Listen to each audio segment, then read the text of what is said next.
ആത്മമണ്ഡലവും ചിന്താമണ്ഡലവും ശാരീരിക മണ്ഡലവും അങ്ങയുടെ ആത്മാവിൻ്റെ ബ്ലാങ്കറ്റിൻ്റെ ഉള്ളിലായിരിക്കാൻ ഞങ്ങളെ സഹായിക്കണമേ. ഞങ്ങളുടെ ചിന്താതലങ്ങൾ പല അബദ്ധസഞ്ചാരവും നടത്താൻ അനുവദിക്കാതെ ഞങ്ങളുടെ ചിന്താമണ്ഡലങ്ങൾ അങ്ങയുടെ ഹൃദയത്തിൽ തന്നെയായിരിക്കാൻ ഇടയാകണമെന്ന് പ്രാർത്ഥിക്കുന്നു. ഇപ്പോഴും തുറന്നു ശ്രവിക്കുന്ന ഈ മക്കളുടെ എല്ലാ ആവശ്യങ്ങളുടെ മേലും അങ്ങ് കൂട്ടായിരിക്കണമേ.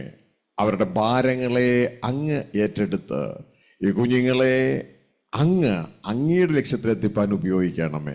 ഈ മക്കളെ അനുഗ്രഹിച്ചു പ്രാർത്ഥിക്കുന്നു. സർവമഹത്വം പിതാവേ ഞങ്ങൾ അങ്ങേക്ക് തരികയാണ്, യേശു ക്രിസ്തുവിൻ നാമത്തിൽ തന്നെ. ആമേൻ, ആമേൻ, ആമേൻ. ഹല്ലേലൂയ. പ്രാർത്ഥനയോടെ ദൈവസന്നിധിയിലിരിക്കാം. ദൈവം നിങ്ങളുടെ എല്ലാ ചിന്തകളും മനസ്സിലാക്കുന്നു. ദൈവം നിങ്ങൾക്ക് ആശ്വാസം തരുവാനായിട്ട് ഇടയാകട്ടെ. ഇന്നലെ കാണാത്ത ചില ഫേസുകൾ കൂടെ ഇന്ന് രാവിലെ കാണുന്നുണ്ട്. ശ്രദ്ധയോടുകൂടെ പ്രാർത്ഥനയോടുകൂടെ ദൈവസന്നിധിയിലായിരിക്കുക. ദൈവം നിങ്ങളെ കരുതും, ദൈവം നിങ്ങളെ നയിക്കും, നടത്തും. എല്ലാവർക്കും ഓൺലൈനിലായിരിക്കുന്നവർക്കും ഹോളിലായിരിക്കുന്നവർക്കും എല്ലാ സ്വർഗസ്ഥ പിതാവിൻ്റെയും കർത്താവ് യേശു ക്രിസ്തുവിൻ്റെയും നാമത്തിലെ വന്ദനം അറിയിക്കുകയാണ്. Good morning everybody. എല്ലാവരും സന്തോഷമായിരിക്കുന്നോ? രാത്രി ഉറക്കമൊക്കെ നന്നായിരുന്നോ? നേരത്തെ കിടന്ന് ഉറങ്ങണം. നേരത്തെ കിടന്ന് ഉറങ്ങിയില്ലെങ്കിൽ എന്നാ പറ്റും? ഇവിടെ വന്നിരുന്ന് ഉറക്കം തൂങ്ങും. ഓക്കെ, അതുകൊണ്ട് രാത്രി മൊബൈൽ കളിച്ചോണ്ടിരിക്കരുത്. ഇവിടെ 7:30 വിട്ട് കഴിഞ്ഞാൽ 8 മണിയുടെ ഫുഡും കഴിഞ്ഞ് വചനമൊക്കെ ധ്യാനിച്ച് കഴിയുന്നത് 9 മണിയോടുകൂടെ ഉറങ്ങാൻ നോക്കണം. എങ്കിലേ രാവിലെ 5 മണിക്ക് ഇവിടെ എത്താനായിട്ട് പറ്റുകയുള്ളൂ. ഹല്ലേലൂയ. ദൈവം അവരെ സഹായിക്കട്ടെ, തുണയ്ക്കട്ടെ. പ്രിയമക്കളെ, ഇന്ന് രാവിലെ പ്രഭാതം മന്ന ഉണ്ടായിരുന്നോ നിങ്ങൾക്ക്? ഡെയിലി ബ്രെഡ് എന്ന് പറയുന്നൊരു സംഭവം ഇവിടെ തുടങ്ങും ഇന്ന് രാവിലെ. അത് നിങ്ങൾക്ക് എന്താ മനസ്സിലായേ? തുടങ്ങിയപ്പോൾ എന്താണ് സഹോദരി ഡെയിലി ബ്രെഡ് എന്ന് പറയുന്ന സംഭവത്തിൽ മനസ്സിലായേ? സഹോദരിയുടെ പേരെന്താ പറഞ്ഞേ? വിദ്യ. അപ്പൊ പറഞ്ഞിട്ടില്ല, ആദ്യമായിട്ടാണ് പറഞ്ഞെന്ന് തോന്നുന്നു അല്ലേ? ക്രിസ്തു നമ്മളിൽ വസിക്കുമ്പോൾ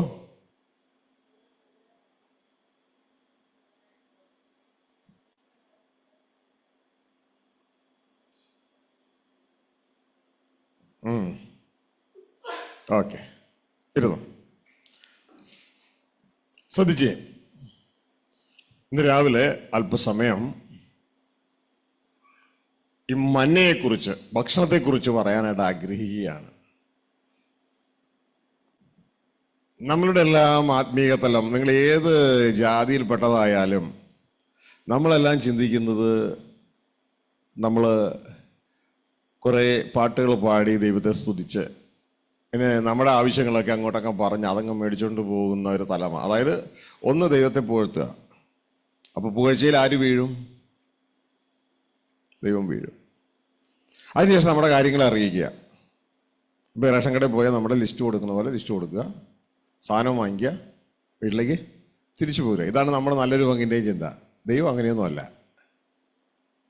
യേശുക്രിസ്തു എന്ന് ദൈവത്തെ പരിചയപ്പെടുത്തി തരുന്നത് ഇങ്ങനെയാണ്: നിങ്ങളുടെ ആവശ്യങ്ങൾ നിങ്ങൾക്ക് വരുന്നതിന് മുമ്പേ തന്നെ ആർക്കറിയാം? ദൈവത്തിനറിയാം. ഹല്ലേലൂയ. ദൈവത്തിനറിയാം.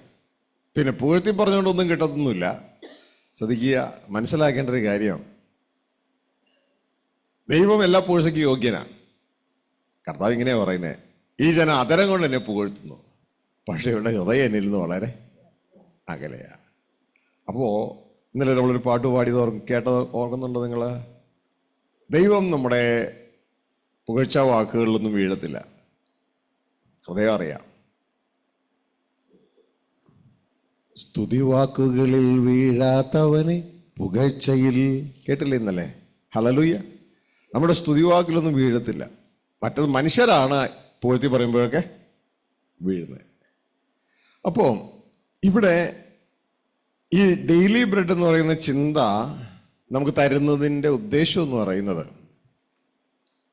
ഏതെങ്കിലും ഒരു ദേവദാസന് പുള്ളിയുടെ ഹൃദയത്തിലുള്ള ചിന്തകൾ നിങ്ങളെ അറിയിക്കാനല്ല, അതിലുപരി ദൈവത്തിൻ്റെ ഹൃദയത്തിലുള്ള ചിന്തകൾ നിങ്ങൾ പ്രാപിച്ച് അനുദിനം ജീവിക്കണം. അതിനുള്ളൊരു തുടക്കമാണ് ഇവിടുത്തെ. അതില്ലാത്തത് കൊണ്ടാണ് നല്ലൊരു പങ്ക് ദൈവിക ജനവും തളർന്നു പോകുന്നത്. ഈ ഭക്ഷണം കഴിക്കാതിരുന്നാൽ എന്തു പറ്റുന്നു? നമുക്ക് തളർന്നു പോകും. എന്താ, കഴിഞ്ഞ 33 വർഷമായിട്ട് സ്വർഗത്തിലെ ദൈവം എന്നെ ആക്കി വെച്ചിരിക്കുന്നത് ഗൾഫിലാണ്. അപ്പോൾ ഞാൻ ഗൾഫിൽ കാണുന്ന ഒരു കാര്യമുണ്ട്. അതിൽ വർഷത്തിൽ 1 മാസം ഏകദേശം അവർക്ക് ഉപവാസമാണ്, ഫാസ്റ്റിംഗ് ആണ്. അപ്പോൾ അന്ന് അവിടുത്തെ തൊഴിൽ രീതികളൊക്കെ, അന്ന് ടൈമിംഗ് ഒക്കെ മാറും. രാവിലെ ആളിൽ എന്തെങ്കിലും പണിയെടുക്കുള്ളൂ, ഉച്ച കഴിഞ്ഞാൽ പിന്നെ പണിയെടുക്കത്തില്ല. കാരണം പണിയെടുത്ത് കഴിഞ്ഞാൽ ഉള്ള എനർജി പോകും, പിന്നെ ബുദ്ധിമുട്ടാവും. കാരണം വെള്ളം പോലും കുടിക്കത്തില്ല. അപ്പോൾ വെളുപ്പിന് 4-4:30 ആ പ്രയറിന് മുമ്പ് അവർ ഭക്ഷണം കഴിക്കും.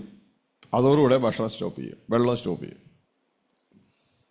അപ്പം ഞാൻ കാണുന്ന ഒരു കാഴ്ച എന്ന് പറഞ്ഞാൽ, രാവിലെയൊക്കെ തെരുവൊക്കെ നല്ല തിരക്കായിരിക്കും. പക്ഷേ ഉച്ച കഴിയുന്നതോടുകൂടി തെരുവിലെ തിരക്കുകൾ കുറഞ്ഞു വരും. വൈകിട്ടൊരു 4-5-5:30 ആയി കഴിഞ്ഞാൽ തെരുവിലൂടെ വണ്ടി ഓടിക്കാൻ എന്തൊരു സുഖമാണെന്നറിയാമോ? കാരണം തെരുവിൽ വണ്ടിയേ ഉണ്ടാവില്ല. നല്ല തിരക്കുള്ള റോഡുകളിൽ വണ്ടിയേ ഇല്ല. അപ്പോൾ ഞാൻ ആ സമയത്ത് യാത്ര ചെയ്യാൻ വളരെ ഇഷ്ടപ്പെടുന്നു. കാരണം റോഡിൽ വണ്ടിയേ ഇല്ല, സുഖമായിട്ട് വണ്ടി ഓടിക്കാം. വണ്ടി ഡ്രൈവിംഗ് പഠിക്കാനൊക്കെ താല്പര്യമുള്ളവർക്കൊക്കെയാണ് ആ സമയത്ത് ഓടിക്കുക. അങ്ങനെ ഫാസ്റ്റിംഗ് ബ്രേക്ക് ചെയ്യുന്നത് കൂടുതലൊരു 6:30-7 മണിയാകുമ്പോഴാണ്. ആ സമയത്തേക്ക് വരുമ്പോൾ റോഡിലെ വണ്ടികൾ കുറഞ്ഞേ വരും. നമുക്കറിയാമോ, ആത്മീയത്തിൽ ഇതുപോലെയാ.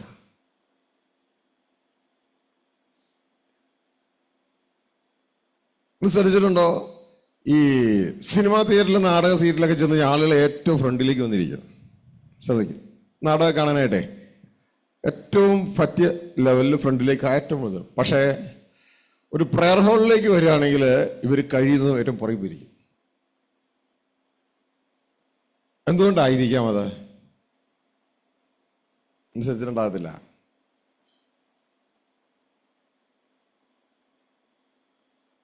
കാരണം ആത്മീയ കാര്യങ്ങളിൽ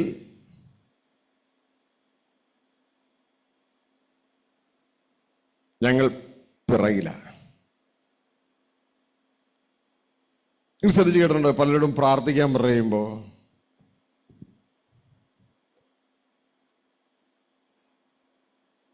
പുതിയവർക്ക് ഒരുപക്ഷെ അറിയത്തില്ലായിരിക്കാം, ഭയങ്കര അവരുടെ സ്വരം കേൾക്കണമെങ്കിൽ മൈക്ക് കൊടുക്കണം. മൈക്ക് കൊടുത്താൽ ഈ പ്രാർത്ഥനയുടെ സ്വരം പോലും കേൾക്കും. പക്ഷെ വീട്ടിൽ സ്വാഭാവികമായിട്ട് സംസാരിക്കാന്ന് പറയാമോ, അയൽക്കത്താർക്ക് ചെവി കൊത്തേണ്ടി വരും. അത്ര ശബ്ദത്തിൽ സംസാരിക്കുക. എന്താ ഇത്? എന്ത് വ്യത്യാസം ഇത്? ആത്മീയത്തിൽ തളർന്നിരിക്കുക.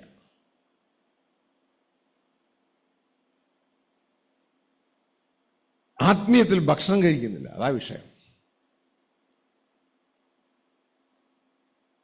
അപ്പൊ ഈ ഫാസ്റ്റിംഗ് നാളുകൾ ഗൾഫിലെ റോഡുകളിൽ പ്രഭാതത്തിൽ നല്ല തിരക്കും, ഉച്ച കഴിഞ്ഞ് പയ്യെ വണ്ടികളുടെ എണ്ണം കുറഞ്ഞു വരുന്നതിന്റെ കാരണം ജനത്തിന് ഭക്ഷണം കഴിക്കാത്തത് കൊണ്ട് ആരോഗ്യമില്ല, എനർജി ഇല്ലാത്തത് കൊണ്ട് അവർ പണി നിർത്തി റെസ്റ്റിലേക്ക് കയറി. പക്ഷെ ഒരു 6:30-7 മണിക്ക് ഭക്ഷണം കഴിഞ്ഞു കഴിഞ്ഞാൽ ഒരു 8-9 മണിയാവുന്നതോടുകൂടെ തെരുവ് നിറഞ്ഞു വണ്ടികൾ കൊണ്ട്. അപ്പൊ ഭക്ഷണം കഴിഞ്ഞാൽ ശക്തി കിട്ടി, തെരുവ് നിറയുകയായി. ഭക്ഷണമില്ല എങ്കിൽ ഒരു താഴേക്ക്, ഒരു ഡിക്ലൈൻ അവസ്ഥയാണ്, താഴേക്ക് പോവുകയാണ്. ഇതേപോലെ ആത്മീയ കാര്യങ്ങൾ എന്തെങ്കിലും പറഞ്ഞു കഴിഞ്ഞാൽ ഉടനെ 2 സ്റ്റെപ്പ് ഞാന് എന്ന് പറഞ്ഞ് പുറകിലേക്ക് പോരും. ഇതിന്റെ കാരണം എന്ന് പറയുന്നത് ആത്മീക ബലമില്ല, ശക്തിയില്ല. അതിന്റെ കാരണം എന്ന് പറയുന്നത് ഡെയിലി ബ്രെഡില്ല, മഞ്ഞയില്ല, ദിവസവും കഴിക്കേണ്ട ഭക്ഷണം ഇല്ല. അപ്പൊ ദിവസവും ഭക്ഷണം കഴിക്കുന്ന ഒരു ശീലം ഉണ്ടാക്കി തരാനാണ് ഈ ഒരു ഡെയിലി ബ്രെഡ് രാവിലെ നിങ്ങളെ 5 മണിക്ക് വിളിച്ച് കൂട്ടി ഇവിടെ ഇരുത്തി പഠിപ്പിക്കുന്നത്. കാരണം ഇത് നിങ്ങൾ ഇവിടുന്ന് പോയാലും നിങ്ങളുടെ വീടുകളിൽ അല്ലെങ്കിൽ നിങ്ങളുടെ എവിടെയായിരിക്കുന്നുവോ ആ അവസരത്തിൽ നിങ്ങൾ ചെയ്യാനിടയാകണം. ചെയ്യാനിടയായെങ്കിൽ മാത്രമേ നിങ്ങൾക്ക് വളരാൻ പറ്റുള്ളൂ. ഈ കാണുന്ന ശരീരങ്ങൾ ഇവിടെ ഇരിക്കുന്നില്ലേ, നമ്മൾ ചിന്തിക്കുന്നു ഈ ശരീരങ്ങളാണ് നമ്മളെന്ന്. അത് വലിയൊരു തെറ്റിദ്ധാരണയാണ്. ഈ ശരീരങ്ങളല്ല നമ്മൾ. ഈ ശരീരം എന്ന് പറയുന്നത് മണ്ണുകൊണ്ടുള്ള ഒരു ഉടുപ്പാണ്, ഒരു മിഷ്യനാണ്, ഒരു മാഗ്നിഫിസന്റ് മിഷ്യനാണ്, ഒരു അത്ഭുതകരമായ മിഷ്യനാണ്. ഇത് കുറച്ച് നാളത്തേക്കേ നമുക്ക് തരുത്തുള്ളൂ. ഇത് മരണത്തിന്റെ കീഴിലാണ്, ഇത് ദ്രവിച്ചുകൊണ്ടേയിരിക്കും. അപ്പൊ ഇപ്പോൾ ഞാൻ പറഞ്ഞത് ഈ നോമ്പ് നാളിൽ ആളുകൾ ഭക്ഷണം കൊടുക്കുന്നത് ശരീരത്തിനാണ്. അപ്പൊ ശരീരത്തിന് ഭക്ഷണം കൊടുക്കാതിരിക്കുന്നത് കൊണ്ടാണ് തളർന്നു പോകുന്നത്. അതുകൊണ്ടാണ് തെരുവിൽ അപ്പയർ ചെയ്യാൻ പറ്റുന്നത്. ഇതേപോലെ നമ്മുടെ ആത്മാവിൽ നിന്ന് ലഭിക്കുന്ന ദേഹിയുടെ ഭക്ഷണമുണ്ട്. ആ ഭക്ഷണം നമ്മൾ കൊടുക്കാത്തത് കൊണ്ടാണ് ആത്മീയത്തിൽ നമ്മൾ പിന്നോട്ട് നിൽക്കുന്നത്. നമുക്ക് അപ്പയർ ചെയ്യാൻ പറ്റുന്നില്ല. എന്നാൽ ദൈവത്തിൽ നിന്ന് പ്രാപിക്കുന്ന ഈ ഭക്ഷണം നമ്മൾ കഴിക്കുന്നുവെങ്കിൽ നമുക്ക് വളരാനും വളർച്ചയ്ക്കനുസരിച്ച് വെളിപ്പെടാനും കഴിയും. അപ്പൊ നിങ്ങൾക്ക് ഈ പറയുന്നത് പെട്ടെന്ന് അങ്ങോട്ടേക്ക് മനസ്സിലാകാൻ ഇച്ചിരി പ്രയാസമായിരിക്കും. കാരണം നമ്മൾ ഇതുവരെ എന്തൊക്കെ കഴിച്ച് ജീവിച്ചിട്ടുള്ളൂ? പുട്ട്, ഇഡ്ഡലി, ചപ്പാത്തി, ഇങ്ങനെയുള്ള കാര്യങ്ങൾ, ചോറൊക്കെ കഴിച്ചാണ് ജീവിച്ചിരിക്കുന്നത്. അതൊന്നും നമ്മുടെ ദേഹിക്കുള്ള ഭക്ഷണമല്ല. അതൊക്കെ ഈ ചുരിദാർ ഇട്ടിരിക്കുന്ന, ഈ സാരി ഉടുത്തിരിക്കുന്ന, ഈ ഷർട്ട് ഇട്ടിരിക്കുന്ന ശരീരത്തിന്, മരിച്ചു പോകുന്ന ശരീരത്തിനുള്ള ഭക്ഷണമാണ്. ആ ശരീരത്തിനുള്ള ഭക്ഷണം എത്ര കഴിച്ചെന്ന് പറഞ്ഞാലും ജീവൻ നിലനിൽക്കത്തില്ല. ഇതല്ലേ ഇന്നലെ യേശു കർത്താവ് ചോദിച്ചൊരു ചോദ്യം. 2 യജമാനന്മാരെ സേവിപ്പാൻ ആർക്കും കഴിയത്തില്ല എന്ന് പറഞ്ഞിട്ട് 2 യജമാനന്മാർ സപ്ലൈ ചെയ്യുന്ന കാര്യങ്ങളെ അറിയിച്ചു. ഈ ലോകത്തിന്റെ യജമാനൻ എന്ന് പറയപ്പെടുന്ന പിശാച്, ഇലീഗൽ ഓപ്പറേഷനാണത്. അവൻ തരുന്ന, അവന്റെ സിസ്റ്റത്തിൽ അനുവദിക്കുന്ന, തിന്നുകയും കുടിക്കുകയും ഉടുകയും ചെയ്യുന്ന കാര്യങ്ങൾ, ഈ കാര്യങ്ങൾ കൊണ്ട് ജീവനെ നിലനിർത്താൻ പറ്റത്തില്ല, ശരീരത്തെ നിലനിർത്താൻ പറ്റത്തില്ല. ശരീരത്തെ തരുന്നത് യജമാനം വേറെയാണ്, ദൈവമാണ്. ജീവനെ തരുന്ന യജമാനം വേറെയാണ്, ദൈവമാണ്. അപ്പോ ഇത് നാം മനസ്സിലാക്കിക്കൊണ്ട് നാം ഒരു യജമാനന്റെ കീഴിലുള്ള കാര്യങ്ങൾ മാത്രമേ അന്വേഷിക്കുന്നുള്ളൂ, പിശാച് എന്ന യജമാന്റെ കീഴിലുള്ള കാര്യങ്ങൾ. അപ്പൊ ദൈവം എന്ന യജമാന്റെ കീഴിൽ, ആ യജമാനൻ വെറും യജമാനൻ മാത്രമല്ല, നമ്മളുടെ ഉടമസ്ഥനാണ്, നമ്മളുടെ പിതാവാണ്, സ്വർഗസ്ഥനായ പിതാവ്. അതിന്റെ അർത്ഥം ആ പിതാവ് ഭൂമിയിലല്ല, സ്വർഗത്തിലാണ്. നമ്മളുടെ ആരംഭം അവിടെ നിന്നാണ്. ആ പിതാവിന് നമ്മളെ നഷ്ടപ്പെട്ടിരിക്കുകയാണ്.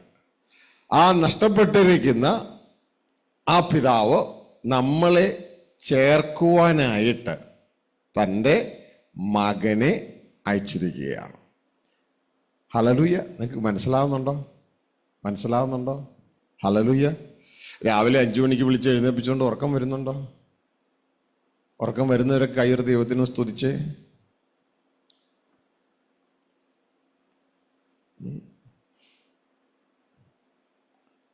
അപ്പൊ ആരും സ്തുതിച്ചില്ല, അതിന്റെ അർത്ഥം ആർക്കും ഉറക്കം വരുന്നില്ല. സുരേഷേ, ഉറക്കം വരുന്നുണ്ടോ? ഇല്ല.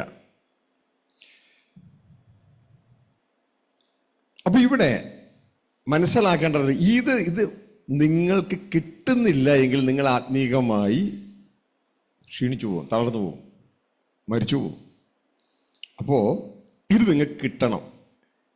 എൻ്റെ ജീവിതത്തിലെ വളർച്ചയുടെ രഹസ്യം മുഴുവൻ ഈ ഡെയിലി ബ്രെഡ് കഴിക്കുന്നതാണ്. നിങ്ങൾക്കറിയാമല്ലോ, ഇപ്പൊ നിങ്ങൾക്ക് കണ്ടു കഴിഞ്ഞാൽ ഒരു ആവറേജ് ഇതിലൊരു 50 മുതൽ 70 വരെ തൂക്കമുള്ളവരൊക്കെ ഇവിടെയുണ്ട്. 70-75 വരെ തൂക്കമുള്ളവരൊക്കെ ഏകദേശം ഇവിടെയുണ്ട്. ഇത് കണ്ടു കഴിഞ്ഞാൽ നിങ്ങൾ ജനിച്ചപ്പോൾ ഇത്ര ആയിരുന്നോ? എത്ര ഉണ്ടായിരുന്നു ജനിച്ചപ്പോൾ? അറിയാമോ ആർക്കെങ്കിലും? അമ്മ പറഞ്ഞിട്ടുണ്ടോ? എടാ നീ 2.5 കിലോ ആയിരുന്നു, 3 കിലോ ആയിരുന്നു, 3.5 കിലോ ആയിരുന്നു. എത്രയായിരുന്നു സിസ്റ്ററെ? 2.5 ആയിരുന്നു അല്ലേ? ഇപ്പൊ എത്ര ഉണ്ടാവും? 80. ഓ, എന്റെ കണക്കൊക്കെ തെറ്റിച്ചല്ലോ. ഓക്കെ, 2.5 നിന്ന് 80 യാത്ര. എന്തായിരിക്കും അതിന്റെ രഹസ്യം? ഇത്രയും വളർച്ചയുടെ രഹസ്യം എന്താ പറഞ്ഞു? ഫുഡാണ് അല്ലേ? അപ്പൊ ഈ 2.5 കിലോയിൽ നിന്ന് സിസ്റ്റർ 80 കിലോയിലേക്ക് യാത്രയായി. അപ്പൊ നിങ്ങൾ വിചാരിക്കുന്നു നിങ്ങളും അങ്ങനെ തന്നെയാ. അപ്പോ 2.5 കിലോയിൽ നിന്ന് 80 കിലോയിലേക്ക് യാത്രയായതിന്റെ രഹസ്യം എന്ന് പറയുന്നത് ഫുഡാണ്. ഡെയിലി കഴിച്ച ഭക്ഷണമാണ്. അതിന്റെ പേരാണ് ഡെയിലി ഭക്ഷണം, ദിവസേനയുള്ള ആഹാരം. പിടുത്തം കിട്ടിയ അതുകൊണ്ട് ശരീരം വളർന്നു. പക്ഷെ ശരീരം മരണത്തിന്റെ കീഴിലായതുകൊണ്ട് ഇതിവിടെ പോവുകയും ചെയ്യും. എന്നാൽ നമ്മളുടെ അകത്തെ മനുഷ്യൻ വളരണം.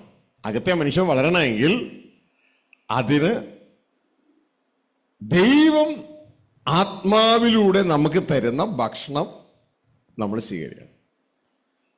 അപ്പോൾ അത് എന്താണെന്ന് മനസ്സിലാക്കാനും അത് നിങ്ങളെ പ്രാക്ടീസ് ചെയ്യിപ്പിക്കുവാനാണ് ഇത്.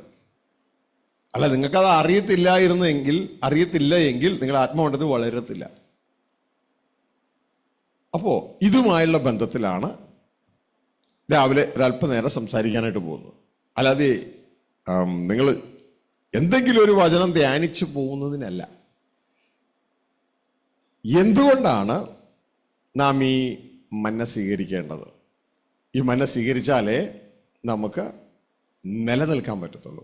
ഇതാണ് സ്വർഗസ്ഥ പിതാവ് യേശുക്രിസ്തുവിലൂടെ തരുന്നത്. യേശുക്രിസ്തു പറയുന്നൊരു കാര്യം ഇതാണ്: ഞാനാണ് ജീവന്റെ അപ്പം, എന്നെ തിന്നുന്നവൻ മരിച്ചാലും ജീവിക്കും.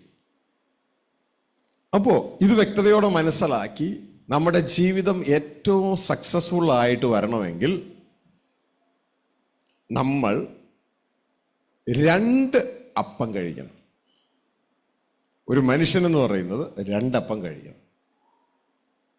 ഈ 2 അപ്പം കഴിച്ചാലേ അവന് സക്സസ്ഫുൾ ആയിട്ട് ജീവിക്കാൻ പറ്റൂ. അതായത് ജയം പ്രാപിക്കുന്നവനായി ജീവിക്കാൻ പറ്റും.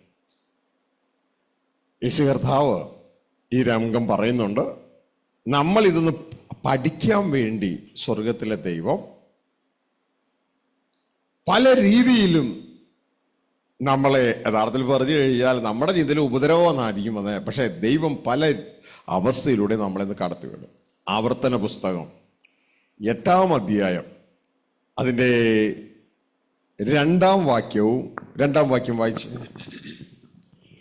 നിന്റെ ദൈവമായ യഹോവ നിന്നെ താഴ്ത്തുവാനും തന്റെ കൽപ്പനകൾ പ്രമാണിക്കുമോ ഇല്ലയോ എന്ന് നിന്നെ പരീക്ഷിച്ച് നിന്റെ ഹൃദയത്തിൽ ഇരിക്കുന്നത് അറിയുവാനുമായി നിന്നെ ഈ 40 സംവത്സരം മരുഭൂമിയിൽ നടത്തിയ വിധമൊക്കെ നീ ഓർക്കണം. അവൻ നിന്നെ താഴ്ത്തുകയും നിന്നെ വിശപ്പിക്കുകയും മനുഷ്യൻ അപ്പം കൊണ്ട് മാത്രമല്ല യഹോവയുടെ വായിൽ നിന്ന് പുറപ്പെടുന്ന സകല വചനം കൊണ്ട് ജീവിക്കുന്നുവെന്ന് നിന്നെ ഗ്രഹിപ്പിക്കേണ്ടതിന് നീയും നിന്റെ പിതാക്കന്മാരും. മനുഷ്യർ അപ്പം കൊണ്ട് മാത്രമല്ല ദൈവത്തിന്റെ വായിൽ നിന്ന് വരുന്ന സകല വചനം കൊണ്ടും ജീവിക്കുന്നു എന്ന് നിന്നെ ഒന്ന് പഠിപ്പിക്കേണ്ടത്. അപ്പൊ മനുഷ്യർക്ക് എന്ത് പഠിപ്പില്ല? ഈ ഒരു പഠിത്തമില്ല. അവന് 1-ാം ക്ലാസ് മുതൽ 10-ാം ക്ലാസ് വരെ പഠിച്ചിട്ടുണ്ടാകാം, +2 പഠിച്ചിട്ടുണ്ടാകാം, ഡിഗ്രി പഠിച്ചിട്ടുണ്ടാകാം, PG പഠിച്ചിട്ടുണ്ടാകാം, കമ്പ്യൂട്ടർ സയൻസും മെഡിക്കൽ സയൻസും ഒക്കെ പഠിച്ചിട്ടുണ്ടാകാം. പക്ഷേ ഈ ഒരു പഠിത്തമില്ല. മനുഷ്യൻ അപ്പം കൊണ്ട് മാത്രമല്ല ജീവിക്കുന്നത്, ദൈവത്തിന്റെ വായിൽ നിന്ന് വരുന്ന ഓരോ വചനം കൊണ്ടും ജീവിക്കുന്നു എന്ന് നിന്നെ ഒന്ന് പഠിപ്പിക്കേണ്ടത്. അപ്പൊ ദൈവത്തിന്റെ ആഗ്രഹം എന്താ? ഇതൊന്ന് പഠിപ്പിക്കണം. അതിനുവേണ്ടി നിനക്ക് മന്ന തന്നു എന്നാ പറയണേ. അതിനുവേണ്ടി നീ ചിന്തിക്കാത്ത മന്ന നിനക്ക് തരികയാണ്. ഇസ്രായേൽ മക്കളോട് പറയുന്ന രംഗമാണ്. അപ്പോ ഇതൊന്ന് ഗ്രഹിക്കണം. ഇത് നിന്നെ ഒന്ന് ഗ്രഹിപ്പിക്കണേ. ഞാൻ 3-ാം വാക്യം ഒന്നുകൂടി വായിച്ചേ. അവൻ നിന്നെ താഴ്ത്തുകയും നിന്നെ വിശപ്പിക്കുകയും മനുഷ്യൻ അപ്പം കൊണ്ട് മാത്രമല്ല യഹോവയുടെ വായിൽ നിന്ന് പുറപ്പെടുന്ന സകല വചനം കൊണ്ട് ജീവിക്കുന്നു എന്ന് നിന്നെ ഗ്രഹിപ്പിക്കേണ്ടതിന്. അപ്പൊ നിങ്ങളിത് പെട്ടെന്ന് അങ്ങ് ഗ്രഹിച്ചോളണം. ജീവിതം ജയകരമായി പോണോ, ഇത് പെട്ടെന്ന് അങ്ങ് പഠിച്ചോളണം. മനുഷ്യൻ എന്ന് പറയുന്ന യൂണിറ്റ് ആണോ നീ? നിനക്ക് ഒരു ഭക്ഷണം പോരാ, 2 ഭക്ഷണം വേണം. അങ്ങനെ ഒരു ഭക്ഷണം മാത്രം കഴിച്ചാൽ നീ തോറ്റുപോകും. നീ 2 ഭക്ഷണം കഴിച്ചാൽ ജയിക്കും. ഒരു ഭക്ഷണം നമ്മൾ ആരും അറിയാതെ നമുക്ക് കഴിക്കുന്നുണ്ട്. അതാണ് ഈ ക്യാൻറ്റീനിൽ കിട്ടുന്ന ചോറ്, ഇഡ്ഡലി, ചപ്പാത്തിയോ എന്തായാലും അത് നമ്മുടെ വീട്ടിൽ കഴിക്കുന്നുണ്ട്, ഹോട്ടലിൽ കഴിക്കുന്നുണ്ട്. പക്ഷേ മറ്റേ ഭക്ഷണം ദൈവത്തിൻ്റെ വായിൽ നിന്ന് വരുന്ന വചനം. അപ്പോൾ ശ്രദ്ധിക്കണം, എഴുതപ്പെട്ട വചനമുണ്ട്, എഴുതപ്പെട്ടതുണ്ട്. അതിനെക്കുറിച്ചല്ല അവിടെ പറയുന്നത്. ദൈവത്തിൻ്റെ വായിൽ നിന്ന് വരുന്ന വചനം, അതാണ് പിന്നീട് എഴുതപ്പെടുന്നത്. ഹല്ലേലൂയ. അപ്പൊ ഇവിടെ വേണ്ടത് ദൈവത്തിൻ്റെ വായിൽ നിന്ന് വരുന്ന വചനം വേണം. അതുകൊണ്ട് വേണം നമ്മൾ ജീവിപ്പാൻ. അപ്പൊ ഇതിനെ ഒരു പ്രാക്ടീസാണ്. അതുകൊണ്ടാണ് ഇതിനു വേണ്ടി ഒരു അല്പസമയം കളയുന്നത്. ഇത് നിങ്ങളൊന്ന് മനസ്സിലാക്കണം. എന്നിട്ട് വായിൽ നിന്ന് കിട്ടുന്ന വചനം, ദൈവത്തിൻ്റെ വായിൽ നിന്ന് കിട്ടുന്ന വചനം, അതിൻ്റെ അർത്ഥം ലൈവാണത്. ലൈവ് ഇത് കണ്ടിട്ടില്ലേ? ക്രിക്കറ്റ് കളി റെക്കോർഡഡും ഉണ്ട്, ലൈവും ഉണ്ട്, അല്ലേ? അതുപോലെ ഇത് റെക്കോർഡഡാ, ഇതിന് യാതൊരു മാറ്റമില്ല, അങ്ങനെ തന്നെ ഇരിക്കും. പക്ഷെ ലൈവ് എന്ന് പറയുന്നത് ഫ്രഷാ, അപ്പോഴുള്ളതാ. ഇതേപോലെ വായിൽ നിന്ന് വരുന്ന വചനം വേണം. വായിൽ നിന്ന് വരുന്ന വചനം വായിക്കാൻ പറ്റൂല. വായിൽ നിന്ന് വരുന്ന വചനം കേൾക്കാനേ പറ്റുള്ളൂ. ഹല്ലേലൂയ. എന്നാൽ എഴുതപ്പെട്ട വചനം വായിക്കാം. അപ്പൊ ഒരുപക്ഷെ നിങ്ങളൊരു ഭക്തനോ ഭക്തയാണെങ്കിൽ ഇവിടെ വരുന്നതിന് മുമ്പ് വചനം വായിച്ച് ചെയ്യുന്നവരായിരിക്കും. അത് ചെയ്തോ, കണ്ടിന്യൂ ആയിട്ട് ചെയ്തോ കേട്ടോ, മനസ്സിലാക്കി ചെയ്തോ. പക്ഷെ ഇനി മുതൽ ഇന്നലെ വൈകിട്ട് അല്ലെങ്കിൽ ഇതിനു മുമ്പ് നിങ്ങൾ ദൈവപുത്രനായ ക്രിസ്തുവിനെ ദൈവം അയച്ചിട്ട് വന്നതാണെന്നും എൻ്റെ പാപങ്ങൾക്ക് വേണ്ടിയാണ് കാൽവരിയിൽ മരിച്ചതെന്നും പറഞ്ഞ് ഇന്നലെ സ്വീകരിച്ചപ്പോൾ നിങ്ങൾ പലരും നിങ്ങളുടെ ജീവിതത്തിൽ യഥാർത്ഥത്തിൽ ആദ്യമായി വീണ്ടും ജനിച്ചു. ഒരുപക്ഷെ നിങ്ങളെ സംബന്ധിച്ച ഞങ്ങളൊരു പ്രാർത്ഥന ചൊല്ലി, ഇതുപോലെ എന്തോരം പ്രാർത്ഥനയൊക്കെ ഞങ്ങൾ ചൊല്ലിയിട്ടുണ്ട്, തഴമ്പ് പിടിച്ചിരിക്കുക എന്നൊരു ചിന്തയൊക്കെ ഉണ്ടാകുന്നത്. പക്ഷെ അങ്ങനെയല്ല ആ പ്രാർത്ഥനയുടെ പ്രത്യേകത. ആ പ്രാർത്ഥനയിൽ ഒരുവൻ ഈ ക്രിസ്തുവിനെ, യേശു എന്ന് വിശ്വസിക്കുമ്പോൾ അവൻ ദൈവത്തിൽ നിന്ന് ജനിക്കുന്നു. അത് ആത്മമണ്ഡലത്തിലാണ് ആ ജനനം. അങ്ങനെ ആ ജനിച്ച ആ പൈതല്, അല്ലെങ്കിൽ അതിനെയാണ് പുതിയ സൃഷ്ടി എന്ന് ബൈബിൾ പറയുന്നത്, അത് വളരണം. അവൻ വളരും. അത് ആത്മമണ്ഡലത്തില. അവനാണ് ദൈവപുത്രൻ. അവൻ വളരണം. അല്ല എങ്കിൽ നമ്മൾ അവനിലേക്ക് വളരണം. നമ്മുടെ ദേഹി അവനിലേക്ക് വളരണം. ആ വളർച്ചയ്ക്ക് ദൈവത്തിൻ്റെ വായിൽ നിന്ന് കിട്ടുന്ന വചനം വേണം. പക്ഷെ അങ്ങനെ ഒരു വചനം എടുക്കാൻ നമുക്ക് ശീലമില്ല. ഒരുപക്ഷെ നമ്മളെ ആരും പഠിപ്പിച്ചിട്ടും ഉണ്ടാവില്ല. അപ്പോൾ അങ്ങനെ ഒരു വചനം നമുക്കുണ്ട്. അത് നമ്മൾ അനുദിനം എടുത്ത് നമ്മൾ അകത്ത് വളരണം. അങ്ങനെ അകത്ത് വളരുമ്പോഴാണ് ആ വ്യക്തിയിൽ ദൈവം വസിക്കുകയും ദൈവം ആ വ്യക്തിയിലൂടെ, ജഡത്തിലൂടെ ഭൂമിയിൽ വെളിപ്പെടുകയും ഒക്കെ ചെയ്യുന്നത്. അപ്പൊ അത് സംഭവിക്കുന്നില്ല എങ്കിൽ ഒരു മതക്കാരൻ, സംഘടനക്കാരനായിട്ട് അവസാനിക്കും. അപ്പോ ഇത് മനസ്സിലാക്കുക. അപ്പൊ ദൈവം ആഗ്രഹിക്കുകയാണ് മനുഷ്യൻ അപ്പം കൊണ്ട് മാത്രമല്ല ദൈവത്തിന്റെ വായിൽ നിന്ന് വരുന്ന ഓരോ വചനം കൊണ്ട് ജീവിക്കുന്നു എന്ന് നിന്നെ ഒന്ന് ഗ്രഹിപ്പിക്കേണ്ടത്. ഹല്ലേലൂയ. ആ മനുഷ്യൻ എങ്ങനെയാ ജീവിക്കണേ? അമ്മച്ചി എങ്ങനെയാ ജീവിക്കണേ? ചുമ്മാ ഇവിടെ വന്ന് ഇരിക്കുന്നതൊക്കെ വലിയ സന്തോഷമാണ് എനിക്ക്. പക്ഷെ ഇത് അകത്ത് കയറുന്നില്ലെങ്കിൽ ഒരു കാര്യവും ഇല്ല. മനുഷ്യന് ജീവിക്കണമെങ്കിൽ എത്ര അപ്പം വേണം? എത്ര ഫുഡ് വേണം? പറഞ്ഞേ. 2 ഫുഡ് വേണം. എല്ലാവരും കൈയുയർത്തിയേ. ഹല്ലേലൂയ. ഇങ്ങനെ ഉയർത്ത്. ഇതെത്രയാ? 2. പറഞ്ഞേ. എനിക്ക് ജീവിക്കണമെങ്കിൽ 2 ഭക്ഷണം വേണം. എനിക്ക് ജീവിക്കണമെങ്കിൽ. അപ്പച്ചാ എന്തോ ഉണ്ട് വിശേഷങ്ങളൊക്കെ? അപ്പച്ചന് ജീവിക്കണമെങ്കിൽ എത്ര ഭക്ഷണം വേണമെന്നെല്ലാം കേട്ടോ? 2 ഭക്ഷണം വേണം. ഇവരൊക്കെ കൈ ഉയർത്തിക്കണം നോക്കി. ഉയർത്താൻ പറ്റുമെന്ന് നോക്കി. ഈ പറഞ്ഞ വല്ലതും മനസ്സിലാവുന്നുണ്ടോ നോക്കിയേ. അപ്പച്ചനൊന്നും മനസ്സിലാവുന്നില്ല. വല്ലതും മനസ്സിലാവുന്നുണ്ടോ? എന്താ മനസ്സിലായേ? അപ്പച്ചന് ജീവിക്കണമെങ്കിൽ 2 ഭക്ഷണം വേണം. 2 ഭക്ഷണം ഇല്ലെങ്കിൽ എന്നാ പറ്റും? ഇവിടെയൊക്കെ പ്രാർത്ഥനയ്ക്കൊക്കെ ഇരിക്കുമ്പോൾ ഒരു സന്തോഷമൊക്കെ തോന്നും. അത് കഴിഞ്ഞ് ചെല്ലുമ്പോൾ വീണ്ടും താഴ്ന്നു പോകും. മനസ്സിലായോ? 2 ഭക്ഷണം വേണം. ഒന്ന് ചോറ്, ഇല്ലേ, ഇഡ്ലി. മറ്റൊന്ന് ദൈവത്തിൻ്റെ വായിൽ നിന്ന് വരുന്ന വചനം. ഇത് രണ്ടും വേണം, എങ്കിലേ ജയം പ്രാപിക്കാൻ പറ്റൂ. അതുകൊണ്ട് ശരീര ക്ഷീണമാണെന്നുണ്ടെങ്കിൽ ശ്രദ്ധയോടെ കേൾക്കാനായിട്ട് ദൈവത്തോട് പ്രാർത്ഥിച്ച് ഇതകത്ത് കയറ്റേ. ഓക്കെ, ദൈവം സഹായിക്കും, ദൈവം തുണയ്ക്ക്. ശ്രദ്ധിക്കുക, എത്ര ഫുഡ് വേണം മനുഷ്യൻ ജീവിക്കണമെങ്കിൽ? അടുത്താക്കി ക്ഷയിക്കാൻ്റെ അടുത്തിട്ട് പറ, എനിക്ക് ജീവിക്കണമെങ്കിൽ 2 ഫുഡ് വേണം. അപ്പൊ തിരിച്ചു പറ, എനിക്കും അങ്ങനെ തന്നെയാന്ന് പറഞ്ഞ. എത്ര ഫുഡ് വേണം? 2 ഫുഡ് വേണം. ഇനി ഉറക്കം പറഞ്ഞേ, എനിക്ക് ജീവിക്കണമെങ്കിൽ 2 ഫുഡ് വേണമെന്ന് പറഞ്ഞേ. എനിക്ക് ജീവിക്കണമെങ്കിൽ 2 ഫുഡ് വേണമെന്ന് പറഞ്ഞേ. ഇത് തന്നെയാണ് യേശു ക്രിസ്തു പിശാചിനോടും പറയുന്നത്. ഇത് പഴയ ഉടമ്പടിയിൽ നാം കേട്ടത്. ഇത് പുതിയ ഉടമ്പടിയിൽ യേശു ക്രിസ്തുവും പിശാചുമായിട്ട് സംസാരമുണ്ട്. യേശു ക്രിസ്തുവും പിശാചുമായിട്ട് സംസാരം വന്നപ്പോൾ പിശാച് പറഞ്ഞു യേശുവിനോട്, യേശുവിന് വിശക്കുമ്പോൾ നമ്മുടെ ബലഹീനതയിലാണ് പിശാച് നമ്മളെ ടെസ്റ്റ് അടിക്കുന്നത്. ഉടനെ പിശാച് യേശുവിൻ്റെ അടുക്കൽ വന്നിട്ട് പറയാണ്, നീ കല്ലുകളോട് കൽപ്പിച്ചാൽ അത് അപ്പമായി മാറും, എന്നിട്ട് നിനക്ക് ഭക്ഷിക്കാമല്ലോ എന്ന് പറഞ്ഞപ്പോൾ യേശു ക്രിസ്തു തിരിച്ച് പിശാചിനോട് പറയുന്നത് ഞാൻ കേട്ടതാ ബൈബിളിൽ. ഈ പഴയ ഉടമ്പടിയിൽ പിതാവ് പറഞ്ഞ അതേ കാര്യം. മനുഷ്യർ അപ്പം കൊണ്ട് മാത്രമല്ല ദൈവത്തിൻ്റെ വായിൽ നിന്ന് വരുന്ന ഓരോ വചനം കൊണ്ടുമാണ് ജീവിക്കുന്നതെന്ന് യേശു ക്രിസ്തു പിശാചിനോട് പറഞ്ഞു കൊടുക്കുന്നത് ഞാൻ കേട്ടതാ. മനസ്സിലായോ? അപ്പൊ ഈ കേൾക്കണൊക്കെ പിടിച്ചെടുത്തോളണം. കാരണം നമ്മളല്ലേ മനുഷ്യർ. അപ്പൊ മനുഷ്യർ ജീവിക്കുന്നത് ഇങ്ങനെയാണ് എന്ന് ഒന്ന് മനസ്സിലാക്കി നമ്മളത് കൊണ്ടുവരണം. ഇതാ എൻ്റെ ബിസിനസ്സിൽ ദൈവനെ വളർത്താനിടയായ ഒരു സാഹചര്യം ഇപ്പോഴും ഓർക്കുന്നു. ഇതാ 32-33 വർഷമായി ദൈവനെ ഗൾഫിലാക്കിയിട്ട്. അപ്പോൾ ഞാൻ ഈ ബിസിനസ്സൊക്കെ തുടങ്ങുമ്പോൾ എനിക്ക് അറിഞ്ഞുകൂടായിരുന്നു ആദ്യം ഇത് എവിടെ നിന്നാണ് കിട്ടണേ, എങ്ങനെയാണ് കിട്ടണേ എന്നൊക്കെ, സ്പാർട്സും കാര്യങ്ങളൊക്കെ. അപ്പം ഞാൻ ഷാർജയിൽ ഒരു കടയിൽ നിന്ന് സാധനം വാങ്ങിക്കുക. പക്ഷെ അവിടെ നിന്ന് വാങ്ങിക്കുമ്പോൾ റേറ്റ് കൂടുതലാണ്.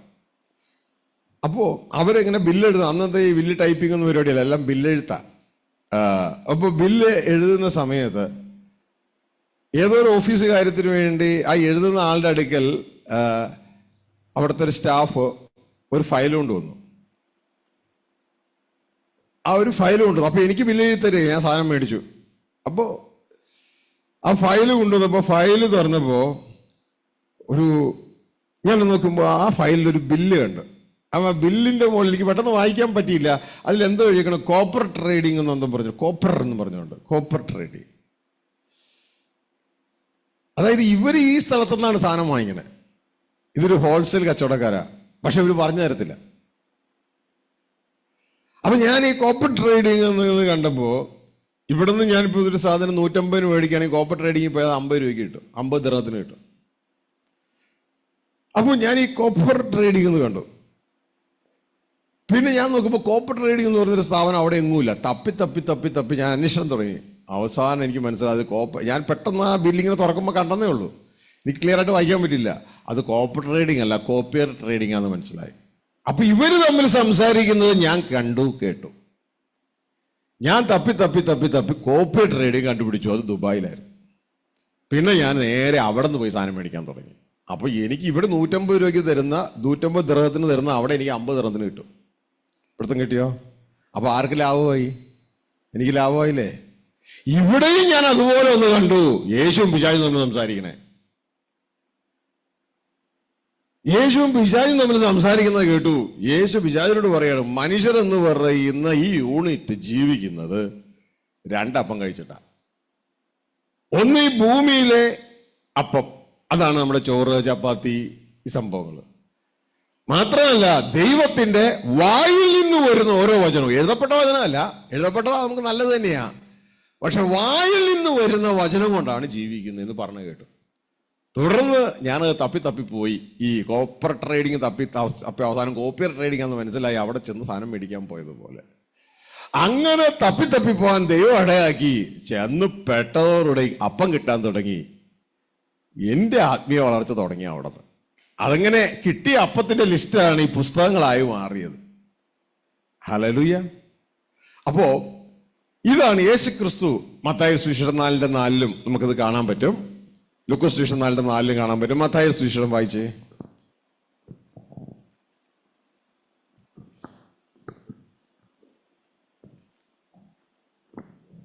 മനുഷ്യൻ അപ്പം കൊണ്ട് മാത്രമല്ല ദൈവത്തിന്റെ വായിൽ കൂടി വരുന്ന സകല വചനം കൊണ്ട് ജീവിക്കുന്നു എന്ന് എഴുതിയിരിക്കുന്നു എന്ന് ഉത്തരം പറഞ്ഞു. അതിന്റെ ബാക്ക്ഗ്രൗണ്ടും കൂടി ഒന്ന് വായിച്ചു കഴിഞ്ഞാൽ നന്നായിരിക്കുമല്ലോ. അനന്തരം പിശാചിനാൽ പരീക്ഷിക്കപ്പെടുവാൻ യേശുവിനെ ആത്മാവ് മരുഭൂമിയിലേക്ക് നടത്തി. അവൻ 40 പകലും 40 രാവും ഉപവസിച്ച ശേഷം അവന് വിശന്നു. അപ്പോൾ പരീക്ഷകൻ അടുത്തു വന്ന്, നീ ദൈവപുത്രനെങ്കിൽ ഈ കല്ല് അപ്പമായി തീരുവാൻ കൽപ്പിക്ക എന്ന് പറഞ്ഞു. യേശുവിന് വിശന്നപ്പോഴാണ് പിശാചു വന്നിട്ട് കല്ല് അപ്പമായി തീരാൻ കൽപ്പിക്കുക എന്ന് പറഞ്ഞത്. അപ്പോഴാണ് യേശുക്രിസ്തു മറുപടി പറയുന്നത്, മനുഷ്യൻ അപ്പം കൊണ്ട് മാത്രമല്ല ദൈവത്തിന്റെ വായിൽ നിന്ന് വരുന്ന ഓരോ വചനം കൊണ്ട് ജീവിക്കുന്നു എന്ന് ഉത്തരം പറഞ്ഞു. കണ്ടോ? അപ്പൊ ഇത് നമ്മളായിട്ടുള്ള സംഭാഷണമല്ല, പിശാചു യേശു തമ്മിലുള്ള സംഭാഷണം. നമുക്ക് ഇത് കേട്ടിട്ട് ഇതിൽ നിന്നൊരു പാഠം എടുത്തൂടെ? ഈ ആരെയും മനുഷ്യൻ തെക്കേ വീട്ടിലെ രാജു ചേട്ടൻ അല്ലേ?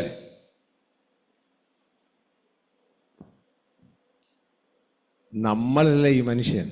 അപ്പൊ ആദ്യം നമുക്കിത് അപ്ലൈ ചെയ്തുകൂടെ? ഈ പ്രപഞ്ചം കണ്ട ഏറ്റവും ജ്ഞാനിയായ വ്യക്തിയാണ് ഈ സംസാരിക്കുന്നത്. തന്റെ അപ്പന്റെ ചിന്തകളാണ് ഈ പറയുന്നത്. ഇങ്ങനെ എഴുതിയിട്ടുണ്ട്. എവിടെ? ആവർത്തനത്തിൽ, ഡിട്രോണമിയിൽ എഴുതിയിട്ടുണ്ട്. മനുഷ്യൻ അപ്പം കൊണ്ട് മാത്രമല്ല ദൈവത്തിന്റെ വായിൽ നിന്ന് വരുന്ന ഓരോ വചനം കൊണ്ടുമാണ് ജീവിക്കുന്നതെന്ന് ആരെഴുതിയിട്ടുണ്ട്? മാനുഫാക്ചർ എഴുതിയിട്ടുണ്ട്. മനസ്സിലായോ? മാനുഫാക്ചർ എഴുതിയിട്ടുണ്ട്. നിങ്ങൾക്കറിയാം, ഈ പല പല യന്ത്രങ്ങളുണ്ട്. ഈ പുല്ലുവെട്ടി യന്ത്രം, അങ്ങനെയുള്ള പല പല യന്ത്രങ്ങളുണ്ട്. പെട്ടെന്ന് കള വെട്ടിക്കളയുന്ന സംഭവങ്ങൾ. അതൊക്കെ 2 സ്ട്രോക്ക് എഞ്ചിനാണ് പറയുന്നത്, നല്ല ബാങ്കിലും. പക്ഷേ ഇത് ചിലപ്പോൾ പെട്ടെന്ന് പോണതാണ്, പെട്ടെന്ന് കേടായി പോകുന്നതിന്റെ കാരണം എന്ന് പറഞ്ഞാൽ ഇതിൽ പെട്രോൾ ഒഴിച്ച് അവർ ഉപയോഗിക്കും. പക്ഷെ ഒരു കാര്യമുണ്ട്, ഇത് പെട്രോൾ മാത്രം ഒഴിച്ചു കഴിഞ്ഞാൽ പെട്ടെന്ന് കേടായി പോകും. പെട്രോൾ മാത്രമല്ല, കമ്പനി പറയുന്നത് ഇത്ര പെട്രോൾ അടിക്കുമ്പോൾ അതിൻ്റെ കൂടെ ഇത്ര ഓയിലും കൂടെ ഒഴിക്കണം. ഇത് മിക്സ് ചെയ്ത് വേണം ഒഴിക്കാൻ, അല്ല എങ്കിൽ പെട്ടെന്ന് കേടായി പോകും. നമ്മളൊക്കെ പെട്ടെന്ന് കേടായി പോവല്ലേ? അതിന്റെ കാരണം എന്ന് പറയുന്നത് മാനുഫാക്ചറായ ദൈവം, സൃഷ്ടാവായ ദൈവം നമ്മളെ വെച്ചത് ഈ ഭൂമിയിലെ അപ്പം കൊണ്ട് മാത്രം ജീവിക്കാനല്ല. ആ ഭൂമിയിലെ അപ്പത്തോടുകൂടെ ദൈവത്തിന്റെ വായിൽ നിന്ന് വരുന്ന വചനം കൂടി ചേർക്കണം. ഇത് രണ്ടും കൂടി ചേർത്ത് വേണം മനുഷ്യൻ ഉപയോഗിക്കാൻ. ഇത് രണ്ടും കൂടി ചേർക്കാതെ ഒന്ന് മാത്രമായിട്ട് ഉപയോഗിച്ച് കഴിയുമ്പോൾ ഈ മനുഷ്യൻ പെട്ടെന്ന് കേടായി. എന്റെ ഒപ്പത്തിനൊപ്പം ഉണ്ടോ? ഇതൊരു കഥയല്ല എന്റെ മോളെ, നിന്നെ കുറിച്ചുള്ള യാഥാർത്ഥ്യം. ഹല്ലേലൂയ! നിന്നെ കുറിച്ചുള്ള യാഥാർത്ഥ്യമാണ്. ഒരിക്കല് ഈ ശമരിയക്കാരത്തിയായ സ്ത്രീ, യോഹന്നാന്റെ സുവിശേഷം നമുക്ക് കാണാം. ഈ ശമരിയക്കാരത്തിയായ സ്ത്രീയോട് യേശു സംസാരിച്ചുകൊണ്ടിരിക്കുക. യോഹന്നാൻ 4 ആ ശമരിയക്കാരത്തിയായ സ്ത്രീയോട് യേശുക്രിസ്തു സംസാരിച്ചുകൊണ്ടിരിക്കുമ്പോൾ ശിഷ്യന്മാര് വന്നിട്ട് ചോദിച്ചു, കഴിക്കണ്ടേ, ഭക്ഷിക്കണ്ടേ? അപ്പൊ ഈ സ്ത്രീയുമായിട്ട് സംസാരിച്ചുകൊണ്ടിരിക്കുന്ന സമയത്താണ് ശിഷ്യന്മാർ വന്ന് ചോദിക്കണേ ഭക്ഷണം കഴിക്കണ്ടേന്ന്. അപ്പൊ അവര് ചിന്തിച്ചത് അവര് മേടിച്ചുകൊണ്ടുവന്ന റൊട്ടി കഴിക്കണ്ടേന്നായിരിക്കും. അപ്പൊ യേശുക്രിസ്തു ഉടനെ അറിയാണ്, നിങ്ങളറിയാത്ത ഭക്ഷണം എനിക്കുണ്ടെന്ന്.